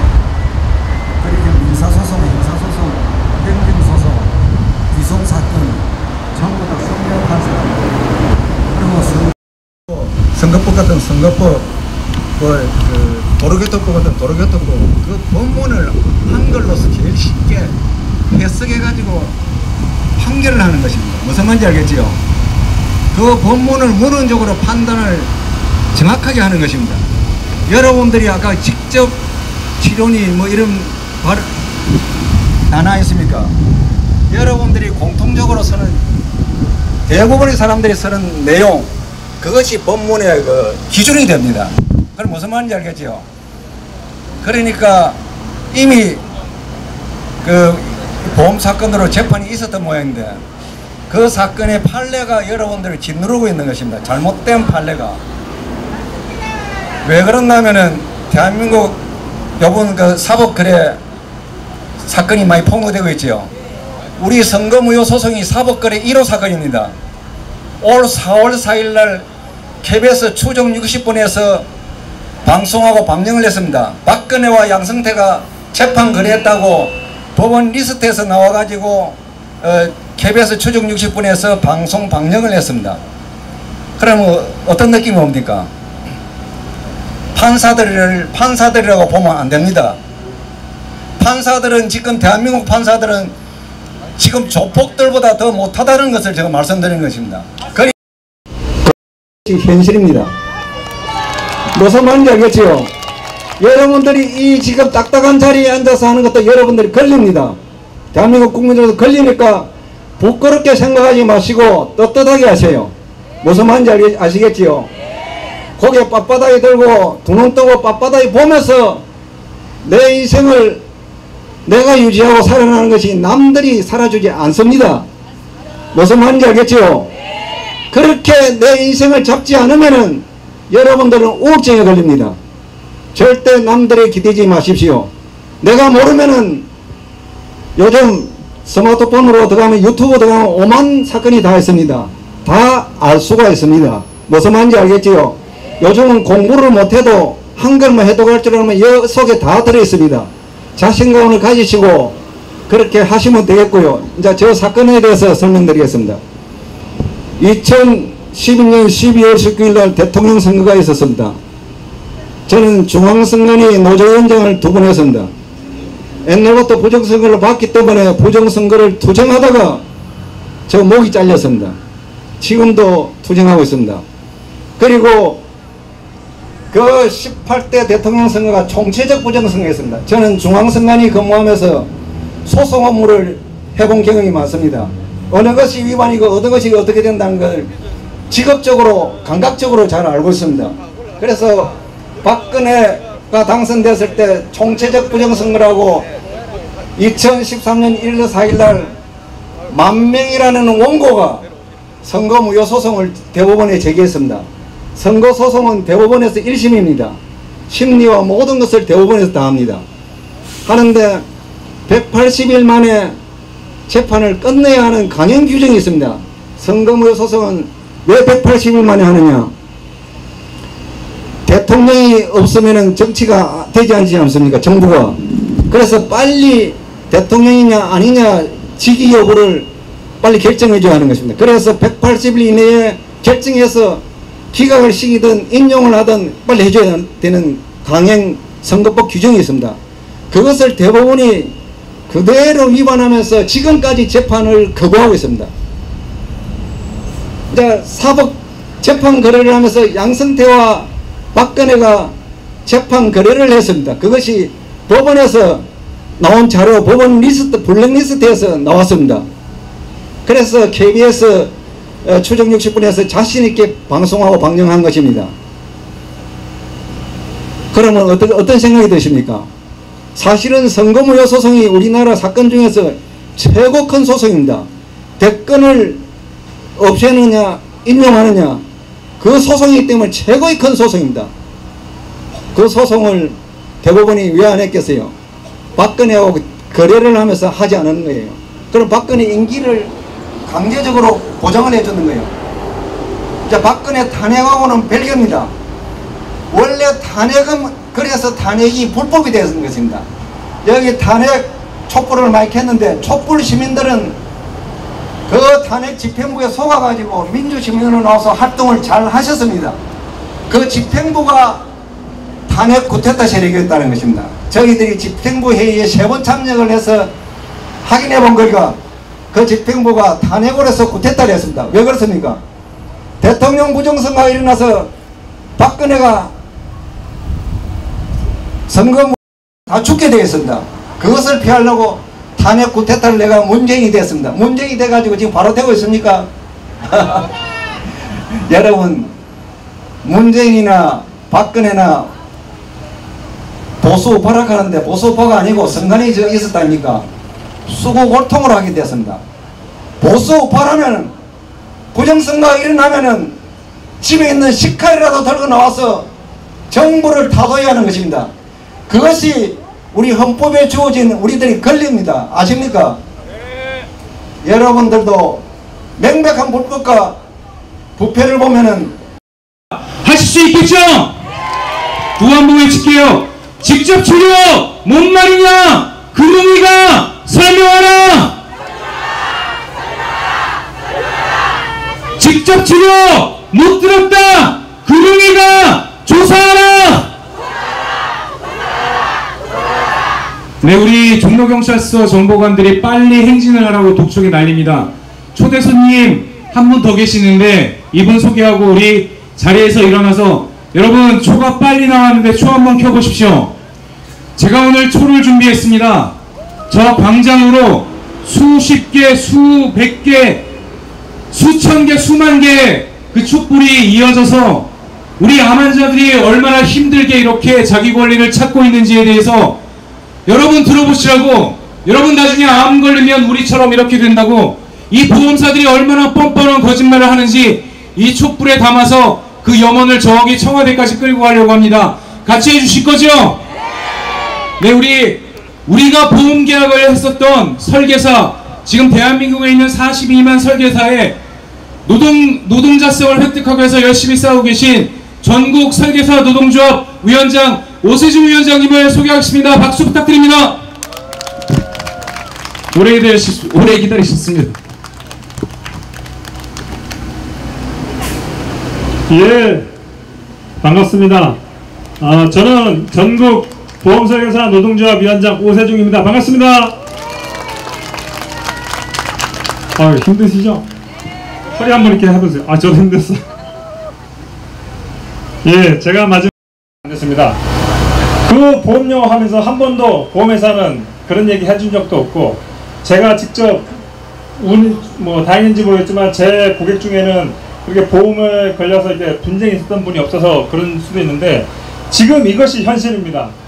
전국에 40만 보험설계사가 있다고 하는데 이 중에 직접 치료하는 말을, 그런 표현을 아는 사람이 과연 몇 명이나 될지 저는 의심스럽습니다. 그리고 심지어 의사가 암이라고 하는데 보험사에서 암이 아니라고 합니다. 내가 지금 암 치료를 받고 있는데 보험사는 암 치료가 아니라고 합니다. 이게 말이 됩니까? 보험사는 당장 이런 배변을 때려치우시기 바랍니다. 그리고 보험은 원래 상호부조, 서로 도우는 그런 부조, 그 다음에 수지상등, 수입과 지출이 같아야 되는 그런 원칙에 의해서 만들어진 회사입니다. 그런데 지금의 회사는 대주주들의 수익을 위해서 움직이고 있는 현실입니다. 그리고 그런 문제 때문에 이런 피해들도 많이 생기고 있다고 생각합니다. 그래서 저는 앞으로 보험회사들은 이런 대주주들의 수익을 위해서 움직이는 회사가 아닌 비영리 그런 회사로 탈바꿈해야 되는 거 아닌가, 그런 생각도 합니다. 또한 저는 보험설계사 노조 위원장으로서도 보험설계사들의 민원도 많이 받고 있습니다. 그러다 보면은 이런 고객들의 민원이 결국 보험설계사들의 내용 중에 보면 보험회사에서 수익이 나는 50% 이상이 사업비라는 항목입니다. 이 사업비가 뭐냐면 이 사업비의 대부분이 바로 보험설계사들한 구름이 파랗게 또 정부 청사의 불이 이제 하나둘씩 꺼져가고 있습니다. 공무원들 몇 시에 퇴근하죠? 6시 칼퇴근하잖아요. 우리 퇴근 몇 시에 하죠?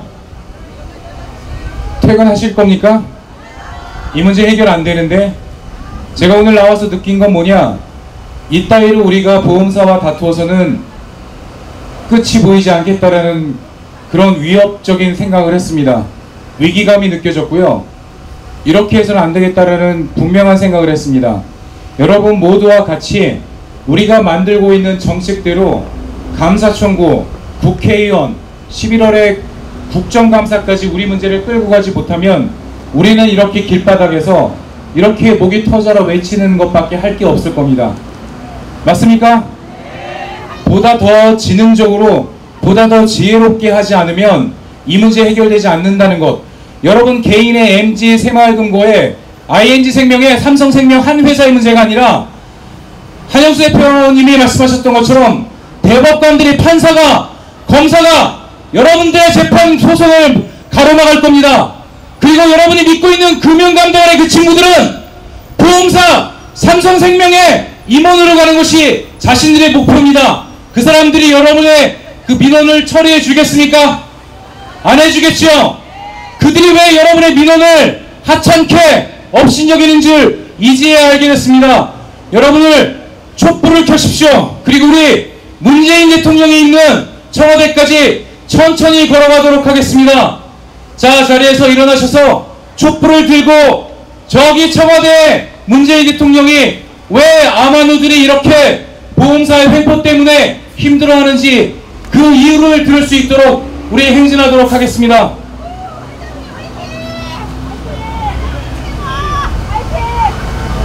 다시 한번 외쳐보겠습니다. 암환자는 억울하다. 금융위가 조사하라.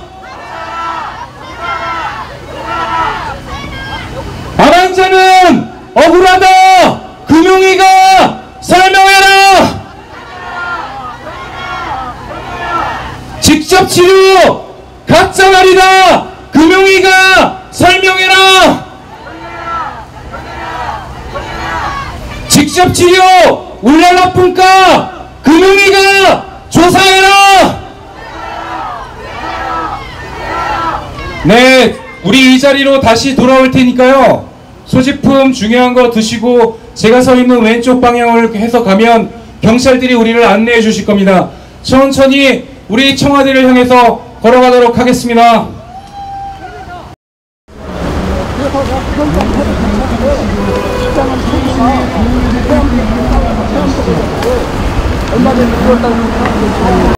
있는지 이 동네 사람들이 세상 사람들이 알았으면 좋겠습니다.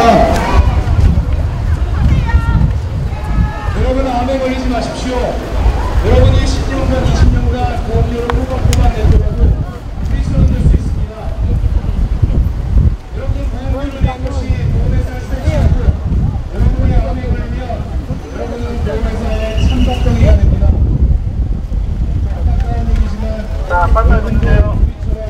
우리 보험료위원회 회원이 되어야 됩니다.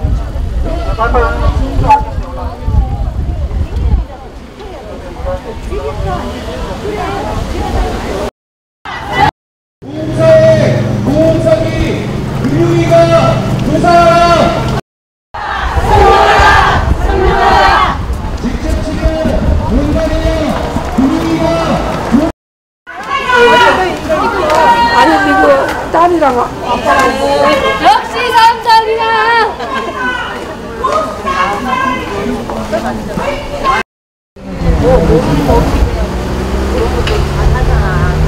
근데 여기는 누가 약속대로 보험금을 지급하지 않는 겁니다. 제 앞에 계신 노동자 여러분들도 암에 걸리지 마십시오. 암에 걸리면 우리처럼 됩니다.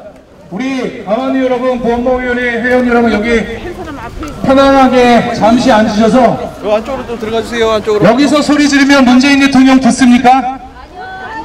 못 듣습니까? 조금 더 위로 올라가면 안 될까요? 조금 더 위로 올라가면 안 될까요? 문재인 대통령이 들을 수 있도록 우리 제가 서 있는 이 자리에서 한 20분간 이야기하고 내려가도록 하겠습니다.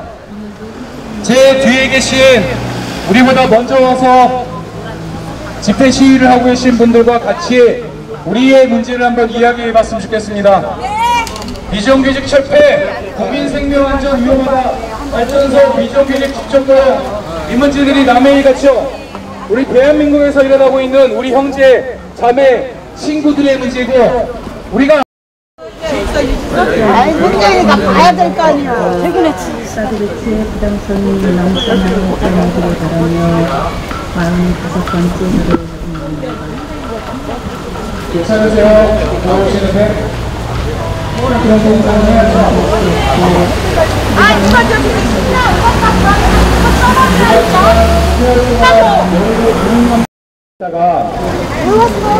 우리도 원하지 않았는데 암 환자가 된 거잖아요.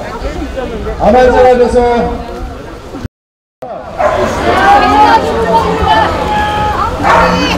직접 치료 울러나뿐까 보험사가 설명하라. 직접 치료 웬 말이냐. 금감원이 조사 에 대한 분명한 이야기를 우리 이성민 이사로부터 한번 들어보도록 하겠습니다. 박수 부탁드립니다.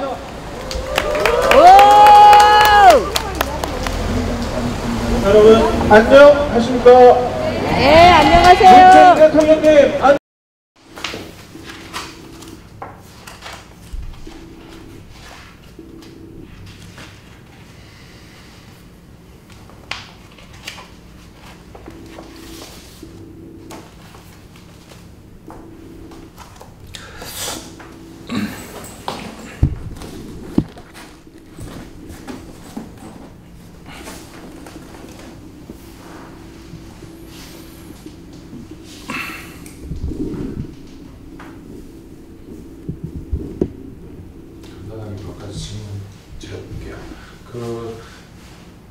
일단 단체 이름 정확하게 추락하지 말고 뭐 이렇게 저희가 아무래도 한글 프로그램이다 보니까 다 얘기해 주시고 줄여서 뭐라고 하는데 왜 생기게 된 이유나 이런 것들 설명해 주시면 될 것 같습니다. PD님 봐요?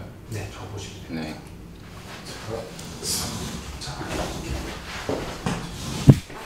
처음에 이게 어떻게 생기게 된다지 그 활동 영역 좀 말씀해 주세요. 네.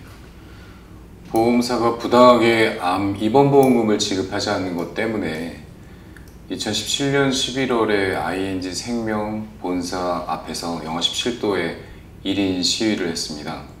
11월, 12월, 1월까지 3개월 동안 보험사 앞에서 피켓 시위를 해도 요구사항이 들어주지 않고 약관대로 지급하라는 그 주장에 ING는 묵묵부답이더군요.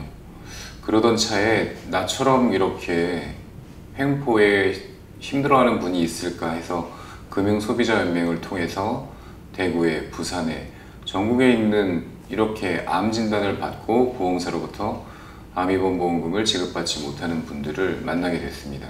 그래서 1월부터 보험사 고발센터라는 이름으로 그 모임을 만들기 시작하고 2월에 보험사에 대응하는 암환우 모임, 줄여서 보암모라는 단체를 만들어서 여의도 금융감독원 앞에서 보험사들을 제대로 관리 감독해라. 그리고 이 문제는 약관대로 그리고 말이 안 되는 직접 치료가 허구이기 때문에 응당 100% 지급되어야 된다는 그런 주장을 하고 있습니다. 좀 나눠서 얘기해 볼게요. 가장 큰 문제가 되는 부분이요. 보험을 계약할 때, 보험을 가입할 때 그 계약자들은 설명을 듣지요. 특히나 암 같은 중대질병에 대해서는 어떠어떠한 암이 중대암이고 어떠어떠한 암이 경미암이라는 그런 설명을 받기도 하죠. 그 보험의 중요한 보험금 지급 사유가 되는 암치료를 목적으로 입원했을 경우에 입원비 얼마를 준다라는 이런 정액보장에 가입되어 있는 사람들이 어떠한 경우에 입원에 입원비를 준다는 그 중요한 설명 의무 중에서 갑자기 직접 치료라는 말이 튀어나와서 부지급의 근거가 되는 거예요. 그런데 직접 치료라는 말이 의료계에 있느냐 또는 법조계에 있느냐 또는 보험약관에 있느냐 전혀 설명이 되어 있지 않다는 거죠. 이렇게 지급의 굉장히 중요한 항목인 직접 치료라는 말을 왜 계약할 때 또는 그 문구를 삽입할 때 왜 보험회사들은 설명해 주지 않았을까요? 그랬기 때문에 지금 2003년에 계약해서 2017년에 암 환자가 된 사람들이 2018년에 부지급받는 이유가 직접 치료라는 말은 이 세상에 없는 가짜말로 계약자를 우롱하는 겁니다. 직접 치료라는 개념이 어떻게 생기게 됐고 그거를 다시 한번 그 부분을 설명해 주시겠어요? 네. 그 직접 치료라는 말은 누구에게 설명도 듣지도 못했고 알지도 못했었던 생소한 용어인데 그 보험 분쟁에 있어서 2008년 대법원 판례가 중요한 단서가 됩니다. 2008년은 대법원 판례라고 하지만 심리불속행 기각이었고 그 그 암노바 자닥신 등의 그 항악성 종양 치료제가 직접 치료가 아니니라고 판사들이 그렇게 설시하는 거죠. 이걸 보험사들이 인용 채택해서 그때부터 이 약관에 표시되어 있는 것은, 명시되어 있는 것은 암 치료를 목적으로 입원 시 입원보험금을 지급한다는데, 거기에 암 치료 앞에 직접이라는 단어를 갖다 붙여서 굉장히 축소된, 그리고 입원의 범위를 굉장히 좁혀서 보험금이 덜 나가게 만드는 장치입니다. 직접 치료라고 말해버리니까 어떻게 되냐면 그 용어를 설명할 수 있는 사람들이 아무도 없죠. 그런데 금감원의 그 배경 설명으로 항암, 방사선, 수술 직후 이렇게 확 축소돼 버렸습니다. 근데 이건 없었던 말이거든요. 그리고 이렇게 중요한 사항은 계약자에게 설명을 했어야 되는 거죠. 그런데 설명을 하지 않았고 개념도 없기 때문에 모르는 가짜말로 부지급되기 때문에 횡포라고 하는 거고 억울하다는 겁니다. 왜 보험사들이 그 좀 이렇게 논란이 있을 법한 단어들을, 그리고 어려운 단어들을 쓰는 걸까요? 보험 상품을 개발하거나 만들 때 그 암 진단을 받은 환자가 몇 년간 생존하는가, 또는 암 치료를 하기 위해서 병원에 얼마의 입원을 하는가, 그리고 어떤 수술을 받는가, 어떤 치료제를 쓰는가 등을 모두 검토해서 보험 상품을 개발하는데, 보통 평균 2003년, 2000년대 10년 전 이전에 암 환자들이 평균 46일 정도 입원하더라는 것을 보험 상품의 개발에 반영해서 보험료를 받았죠. 그런데 2010년이 넘어가면서 의료법에 지정한 병원 병상수가 늘어나고 요양병원이라는 게 생기면서 암 환자들의 생존율도 높아졌고 입원 일수도 길어진 거예요. 여기에 대처를 못했기 때문에 상품을 출시할 때는 그렇게 오래 입원할 리가 있겠어? 또는 그렇게 오래 생존하겠어? 라는 전제하에 만든 상품이 시대에 맞지 않는 거죠. 질병 입원비는 10,000원, 20,000원이기 때문에 지급을 하는데, 질병이라는 커다란 범위 안에 들어있는 암 입원은 10,000원, 20,000원이 아니라 100,000원, 200,000원, 10배, 20배 차이가 나기 때문에 지급해야 될 보험금의 크기가 엄청나기 때문에 부지급하는 겁니다. 아주 단순하게 말씀드리면. 그 직접이란 단어 뒤에 숨은 거네요. 그렇죠. 직접이라는 단어를 영어로 해석하면 프라이머리 정도로 해석할 수 있는데, 주된 입원의 이유가 무엇이냐, 암 때문에 입원했느냐, 또는 뇌졸중 때문에 입원했느냐, 재해 때문에 입원했느냐, 그것뿐인 그 용어를 직접 치료라고 해서 프라이머리 트리트먼트라고 한정시켜버리면, 설명도 안 했지만 프라이머리 트리트먼트를 정의 내리는 의료계 용어도 없고, 보험업에 또는 보험약관에서 정해진 개념도 없고, 또는 저쪽 그 사법에서 법조인들이 쓰는 용어도 아닌, 이건 정말 지구에도 없고 우주에도 없는 그런 말을 써서 큰 보험금을 지급하지 않으려고 하는 횡포입니다. 지금 어떻게 보면 회원이 몇 명 되십니까?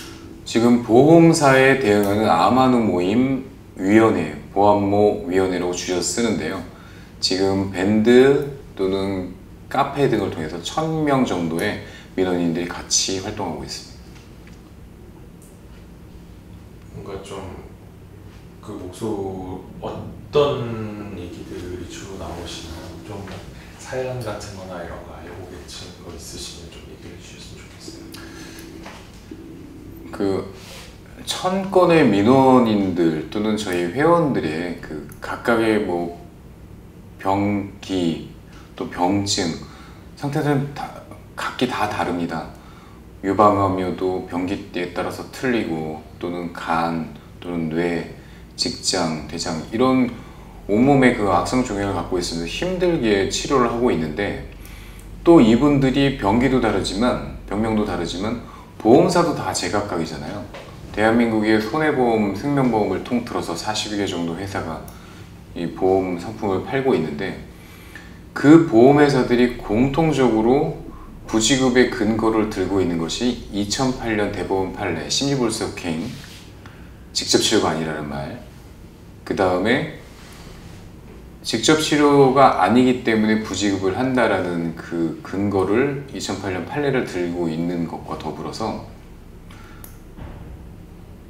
보험 약관에 명시된 그대로 지급해 줄 수 없다라는 주장을 계속 하고 있는 겁니다. 그런데 이걸 금융감독원이라는 관리감독기구가 보험사들의 주장이 옳다라고 또 손을 들어주고 있어서 금융감독원이 제 기능을 못하고 있다는 주장을 저희들 민원인들 하는 거고, 지금 올해 1월부터 지금 현재 9월까지 민원 해결된 것이 거의 없을 정도로 금감원이 그 대응을 전혀 못하고 있는 심각한 상황입니다. 만약에 직접 치료라는 걸 제대로 설명을 들었으면 가입을 했을까요?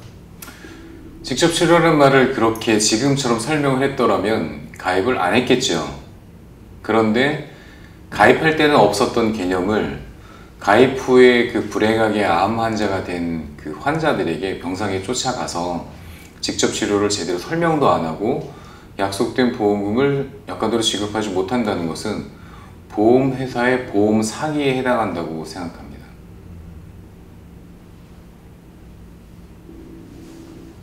잠깐만 끊을게요. 단체에 지금 보니까 뭐 아픈 몸 이끄시고 나오는 분들이 많으시더라고요. 네. 거기 계신 분들이 지금 다 아프신 분들인가요? 그렇죠. 네. 뭐 작년에 진단을 받았거나 2년 전에 진단을 받고 여전히 이제 암 치료를 하고 있는 분들인데, 그 직접 치료라는 그 가짜 말을 들이밀어서 약속한 보험금을 지급하지 않고 있기 때문에 치료를 중단을 하고 퇴원을 해서 집에 가 있어야 되는지 또 일을 하러 가야 되는지 이런 고민들을 굉장히 힘든 시기를 보내고 있는 거죠. 비근한 이유로 병원에 계시다가 몸의 상태가 조금 호전되니까 퇴원했다가 1년도 안 돼서 재발돼서요 사망하시는 분들 많습니다. 그만큼 암은 중증이고, 그래서 국가에서도 중증 등록을 5년간이나 그렇게 유지 관찰하면서 암 환자들을 관리하는 거잖아요. 오죽하면 그분들이 병원에서 외출증을 끊고 광화문에 나와서 그 서럽고 억울한 면을 얘기하겠느냐, 그런 점들 때문에 제가 정말 책임감을 많이 느끼고 있습니다. 단체를 이끄시면서 가장 힘들고 마음 아픈 점이 뭘까요?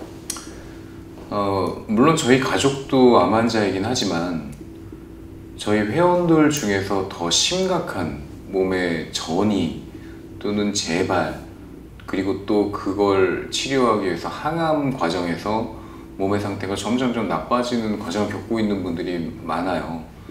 그러니까 요양병원에 있으면서도 암 환자라는 것 때문에 가족들도 못 만나고 본인 몸은 몸대로 망가져가고 이런 분들이 많은데, 거기에 더해서 보험사의 이 보험금 부지급 횡포 때문에 2중 3중의 고통을 겪고 있는 겁니다. 머리가 다 빠지고 몸의 그 기능이 다운돼서 힘도 하나도 없는 그 사람들에게 보험사 직원들이 가서 40%만 드릴게요, 50%만 드릴게요 이렇게 화해각서를 종용하기도 하는 거죠. 그건 반협박이고요. 그래서 보험회사의 보험 사기에 해당한다고 저는 생각을 합니다. 어저께 들었던 것 중에 조금 인상적인 멘트가 있어요. 그거가 누구 아이디어인지 모르겠는데 지나가면서 그러시더라고요. 보험 들지 마세요. 그렇죠. 그 얘기를 조금 해주실래요? 네. 그게 어디서 나온 얘기고, 그 회원들이 이런 얘기를 하고 나니까 그런 식으로. 네. 그 뭐 1인 피켓 시위를 하면서 본인의 그 횡포, 부당함을 호소하는데, 지금 뭐 우리 주변에 있는 다른 가족도 또는 친구도 이웃도 암 환자가 아니면 암에 대한 그게 얼마나 힘든 병인지 모르고, 또는 암 환자가 돼서 보험사로부터 이런 횡포를 당하는 것이 어떤 고통인지 잘 모르기에, 저도 역시 그 1인 시위를 하면서 또는 이렇게 회원들과 함께 집단적으로 금융감독원, 금융위원회 시위를 하면서 지나가는 타인들 또는 국민들이 암에 걸리지 않았으면 좋겠다는 생각을 하게 됐어요. 왜냐하면 그분들이 암에 걸려서 이렇게 암 치료를 목적으로 입원했다고 했을 때 약속한 암입원금을 주지 않을 거거든요. 그러나 저희 문제 때문에 향후의 보험 상품들에는 반드시 요양병원에 입원했을 경우에 보험금을 드립니다. 또는 요양병원에 입원하면 안 드립니다. 이렇게 세부적으로 나뉘어진 그런 보험을 상품에 가입을 하게 되겠죠. 그 시점 이후에는 거기에 대해서 계약에 뭐 약관대로 지급하지 않았다 이런 얘기를 할 수가 없지 않습니까? 그런데 지금 암 환자가 된 이분들은 10년, 20년 전에 매월 꼬박꼬박 보험료를 내고 있다가 난 암 환자가 되면 이 정도의 입원비가 나오기 때문에 내가 일을 하지 않아도 생활을 할 수 있겠구나. 그래서 그 오랜 기간 동안에 그 보험을 유지한 거잖아요. 그런데 믿었던 그 보험사들이 약관에 명시된 대로 주지 않고 직접 치료라는 말을 통해서 그 입원비 보험금을 지급하지 않으니까 암 환자임과 동시에 치료도 해야 되고 생활고에도 힘들어하는 걸 보험사들이 너무 잘하는 거죠. 그러니까 돈으로 협박하고 100% 줘야 될 걸 40% 주고 50% 준다고 그렇게 종용하는 겁니다. 그러니까 시간이 지나면 와갖고 그런 식으로 종용을 한다고요? 그럼요. 그래서 그 종용하는 대상들이 어떤지 봤더니 병기가 깊거나 그리고 또 인상이 좋거나 착한 성품을 가졌거나 이런 사람들은 아주 모질게 후려쳐서 100% 줄 걸 20% 30% 부르고요. 조금 말이 거칠고 또는 항의하고 또 제대로 이유 근거를 들어서 따지는 분들에게는 뭐 7, 80%를 종용을 하기도 하고 정말 기준도 원칙도 없고 들쑥날쑥입니다. 그러니까 회원들에게 물어보면 전부 병기가 똑같고 병명이 똑같고 보험사가 똑같아도 지급받는 보험금이 틀려요. 이게 보험회사의 보험 사기죠. 왜냐하면 암입원비는 매일 10만원, 20만원이라는 정해진 금액을 준다는 거거든요. 암치료를 목적으로 입원했을 때라는 그 보험금 지급 이후에 맞는다면. 그런데 그 정액 보험금을 주면 질병 입원비보다 10배, 20배가 많은 금원이 보험금으로 나가게 돼서 보험사들의 손해로 잡히게 되겠죠. 그러니까 이렇게 부지급하면서 보험사들의 이익을 챙기려고 하는 거죠. 그 궁금한 것 중에 또 하나가 일단은 그 앞전에 그 약관 그 전체적으로 약관의 제일 큰 문제점이 뭐라고 생각하세요? 지금 약관을 많이 읽어보셨을 거 아니에요? 네. 우리나라 보험사들 약관의 문제점. 네. 보험 약관은 어렵습니다. 저처럼 그 보험을 팔기도 했고 또는 가입을 하는 저 같은 사람도 그 글자를 보면 한글을 보면서 얼른 이해가 되지 않는 구절들이 많은데 좀 더 나이가 들었거나 또는 뭐 교육을 많이 받지 못해서 한자 말에 익숙하지 않은 분들은 도무지 알 수 없는 용어들로 가득 차 있죠. 그러니까 보통 보험 상품의 계약, 특별약관, 보통약관이 페이지로 책 페이지로 뭐 900페이지가 되는데 그걸 전부 일일이 읽으면서 깨알같은 글씨까지 읽으면서 가입하는 분들은 없어요. 그러므로 법으로 이렇게 어려운 보험 약관을 모두 설명하기에는 시간과 비용이 많이 발생하니까 보험 계약에 있어서 중요한 사항은 반드시 몇 가지는 고지를 해라. 그러면 보험 계약을 체결할 수 있다. 이렇게 진행되는 거죠.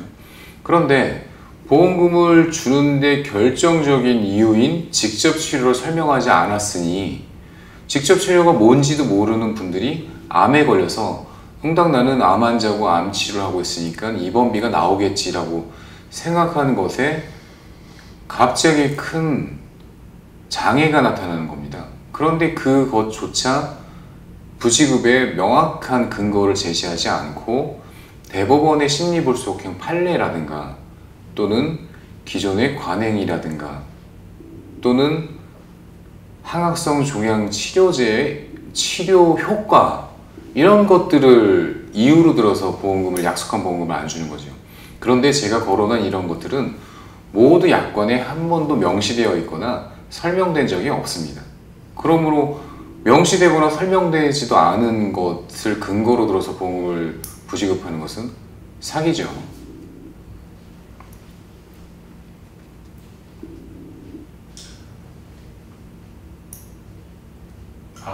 암에 걸리지 말라라고 하고 다니시는 거죠? 네.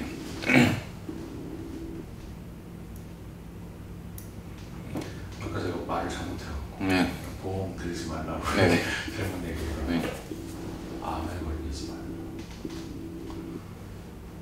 말라고. 보통 미래에 내 몸에 나타날 수 있는 질병, 또 암이라는 중증, 비용도 많이 들고 또 사망에 이르기도 하기 때문에 미래를 대비해서 보험상품, 암보험, 종신보험 등의 특약으로 가입하는 게 암보험인데, 보험금 받기 위해서 암 걸리는 사람이 있을까요? 당연히 없겠죠.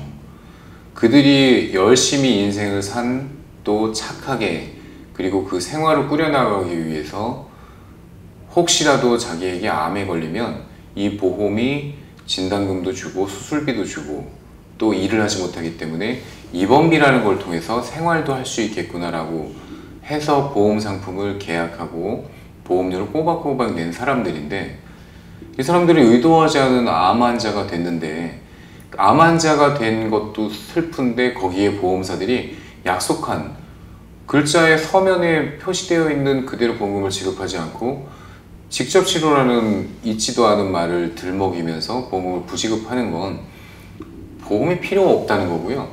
보험회사들이 1, 2년 거래하는 금융상품이 아니고 10년, 20년, 100년을 거래하는 그런 금융상품이라서 계약의 신뢰, 신의성이 굉장히 중요한데, 불과 10년, 20년 사이에 암 환자가 급증하는 이 사태, 병원이 늘어나서 입원 횟수, 날이 늘어나는 사태에 대해서 보험회사들이 대비를 못한 그 손해를 고스란히 계약자가 다 지불해야 된다. 이건 말이 안 되는 거고, 이 금융상품을 허가했거나 또는 관리감독하는 기관에서는 분명히 들여다봐서 보험사에 잘못이 있는 것을 반드시 제재를 해야 되겠죠. 그래야 선량한 많은 사람들이 피해를 보지 않겠죠. 제가 가족 중에라고 표현할게요. 아까 맨 처음 얘기했을 때 이제 처음 이걸 하게 된 계기가 이제 가족분 중에 네. 그 암 환자가 있다고 하셨었는데, 처음 그 기억나세요? 이게 직을 못 하겠다라고 나왔을 때 그 어떤 기분이 드셨었는지. 그 가족하고 지방에 내려갔다가 올라오는 운전을 하고 있었을 때 핸드폰 문자로 보험금을 지급하지 못한다는 통보를 받은 거예요.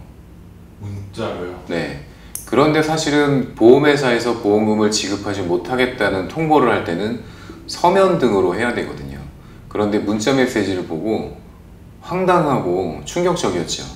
그래서 다음 날인가 보험회사에 전화를 걸어서 그 근거에 대해서 설명해달라, 그리고 근거 이유를 보내달라 라고 했더니 열흘이 지나서 그 보험금을 지급하지 못하는 부지급 사유서가 온 거예요. 그런데 그 내용들이 설명도 듣지도 못했고 알지도 못하는, 또는 우리 일반인들이 무슨 대법원 판례에 관심이 있습니까? 자기의 직접적인 관련이 없으면. 대법원 판례를 들먹이면서 부지급 근거로 삼았는데 그것이 너무 억울해서 국민신문고 등에 민원을 제출했죠.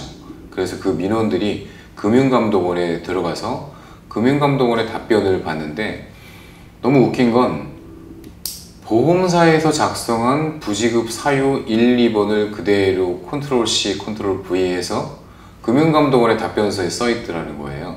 결국은 금융감독원은 그 해당 보험사의 의견을 인정한다, 찬성한다는 주장이고, 더 두 번째로 웃긴 건 금융감독원의 세 번째 입장은 뭐냐? 이 민원 해결책이 억울하면 소송을 하라는 겁니다. 그래서 야, 이건 보험사의 횡포 또는 근거 없는 이 보험금 부지급에 대해서 어떻게 누구에게 호소하고 이걸 해결할 방법이 없겠구나. 관리감독 기구라는 금융감독원조차도 이런 답변을 낸다면 결국은 재판정에 가서 보험사와 따지고 싸워야 되는데, 거대한 자본을 갖고 있는 보험사에 대해서 일개 개인 계약자가 재판에서 자유로울 수 있겠습니까? 승소에 대한 기대를 할 수 있을까요? 그만한 비용을 들여야 되는데. 그래서 그 이후에 저와 같은 이런 상황에, 이런 횡포에 힘들어하는 분들과 만나서 이야기를 하다 보니까 롯데손해보험, 삼성화재, ING생명, 삼성생명, 그들이 암 환자에게 보험금을 지급하지 못하겠다는 이유가 천편일률적으로 똑같은 거예요. 대법원 판례를 들먹거리고 악성종양 치료제가 치료효과가 없다라는 등, 그리고 요양병원의 치료는 암 치료가 아니다라는 이 공통적인 근거가 어떻게 전 보험사에서 공이 이유로 쓰일 수 있는지 너무 놀랐고 이 이야기를 금감원에 했더니 금감원도 이런 소극적인 답변을 했죠. 그 답변이 부적절하지만 민원인에게 좀 더 유리하도록 하급심 판례들도 좀 살펴서 되도록 지급하도록 하겠다, 이런 답변을 받은 게 4월 정도의 일입니다. 2018년 4월. 네.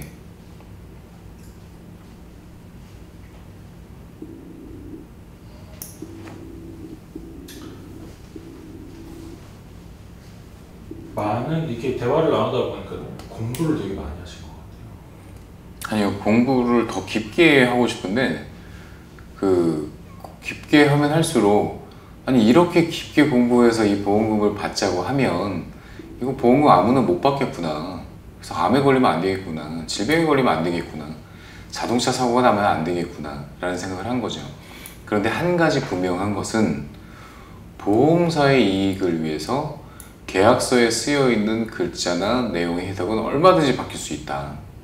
그리고 이것을 뒷받침해주는 금융관리감독기구 금감원이 있고, 그리고 또 재판정에 가서 그 재판부 자체도 민원인, 국민, 계약자 편이 아니라 보험회사 편을 들어서 보험회사의 분쟁에서 그렇게 패소 판결이 많고 승소한 확률이 그렇게 적기 때문에 계약자와 보험회사의 분쟁에서는 너무나도 불리한 상황이구나. 앞으로 보험금 받지 않기 위해서 열심히 살아야 되고, 병에 걸리지 말아야 되고, 특히 암 같은 중요한 질병은 걸리지 말아야 되겠다, 이런 얘기를 하고 싶은 거예요. 어떻게 안 걸리겠어요? 그렇죠. 저도 누군가도 지금 인생을 살다가 몸속에 종양이 자라고 있는데 그게 악성인지 양성인지는 조직 검사를 해봐야 되는 거거든요. 그러니 지금 우리는 모두 잠재적인 암 환자인데 되도록이면 이런 분쟁에 100% 휘말릴 거기 때문에 당신이 보험을 많이 들었다고 하더라도, 또는 그 회사를 지금은 믿을만 하더라도 암에 걸리거나 암 환자가 돼서 보험금을 청구하면 우리와 같은 이런 문제에 부딪히고 횡포에 울게 되고 하소연할 데는 없고, 국가기관 또는 정부 부처들이 이걸 해결할 의지가 없고, 보험사들은 모두 42개 보험사들이 천편일률적으로 손을 꼭 잡고 똑같은 부지급 이유를 이야기하는 이런 상황들 때문에 암에 걸려서도 안 되고요, 보험을 갖고 있다고 하더라도 불안한 상태가 계속되는 거죠. 근본적으로 가장 크게 바뀌어야 될 것 중 하나가 약관이고, 약관에 대한 설명을 당연한 거고. 네. 약관은 어떻게 바뀌어야 될까요? 약관은 정말 우리 글이고 우리 말이고 영어를 쓰는 것도 아니고 중국어를 쓰는 것도 아닌데 지금보다 더 훨씬 쉽게 쓰여질 수 있고 쉽게 설명될 수 있거든요. 그런데 고답적으로 한자 투성의 말을 쓰고 또 한자를 병기해서 쓰지 않음으로 해서 오해와 오역이 많다는 거예요. 그러므로 지금 약관은 더 쉽게 중학생 정도, 고등학생 정도면 이해할 수 있을 정도의 쉬운 언어로 바뀌어져야 됩니다.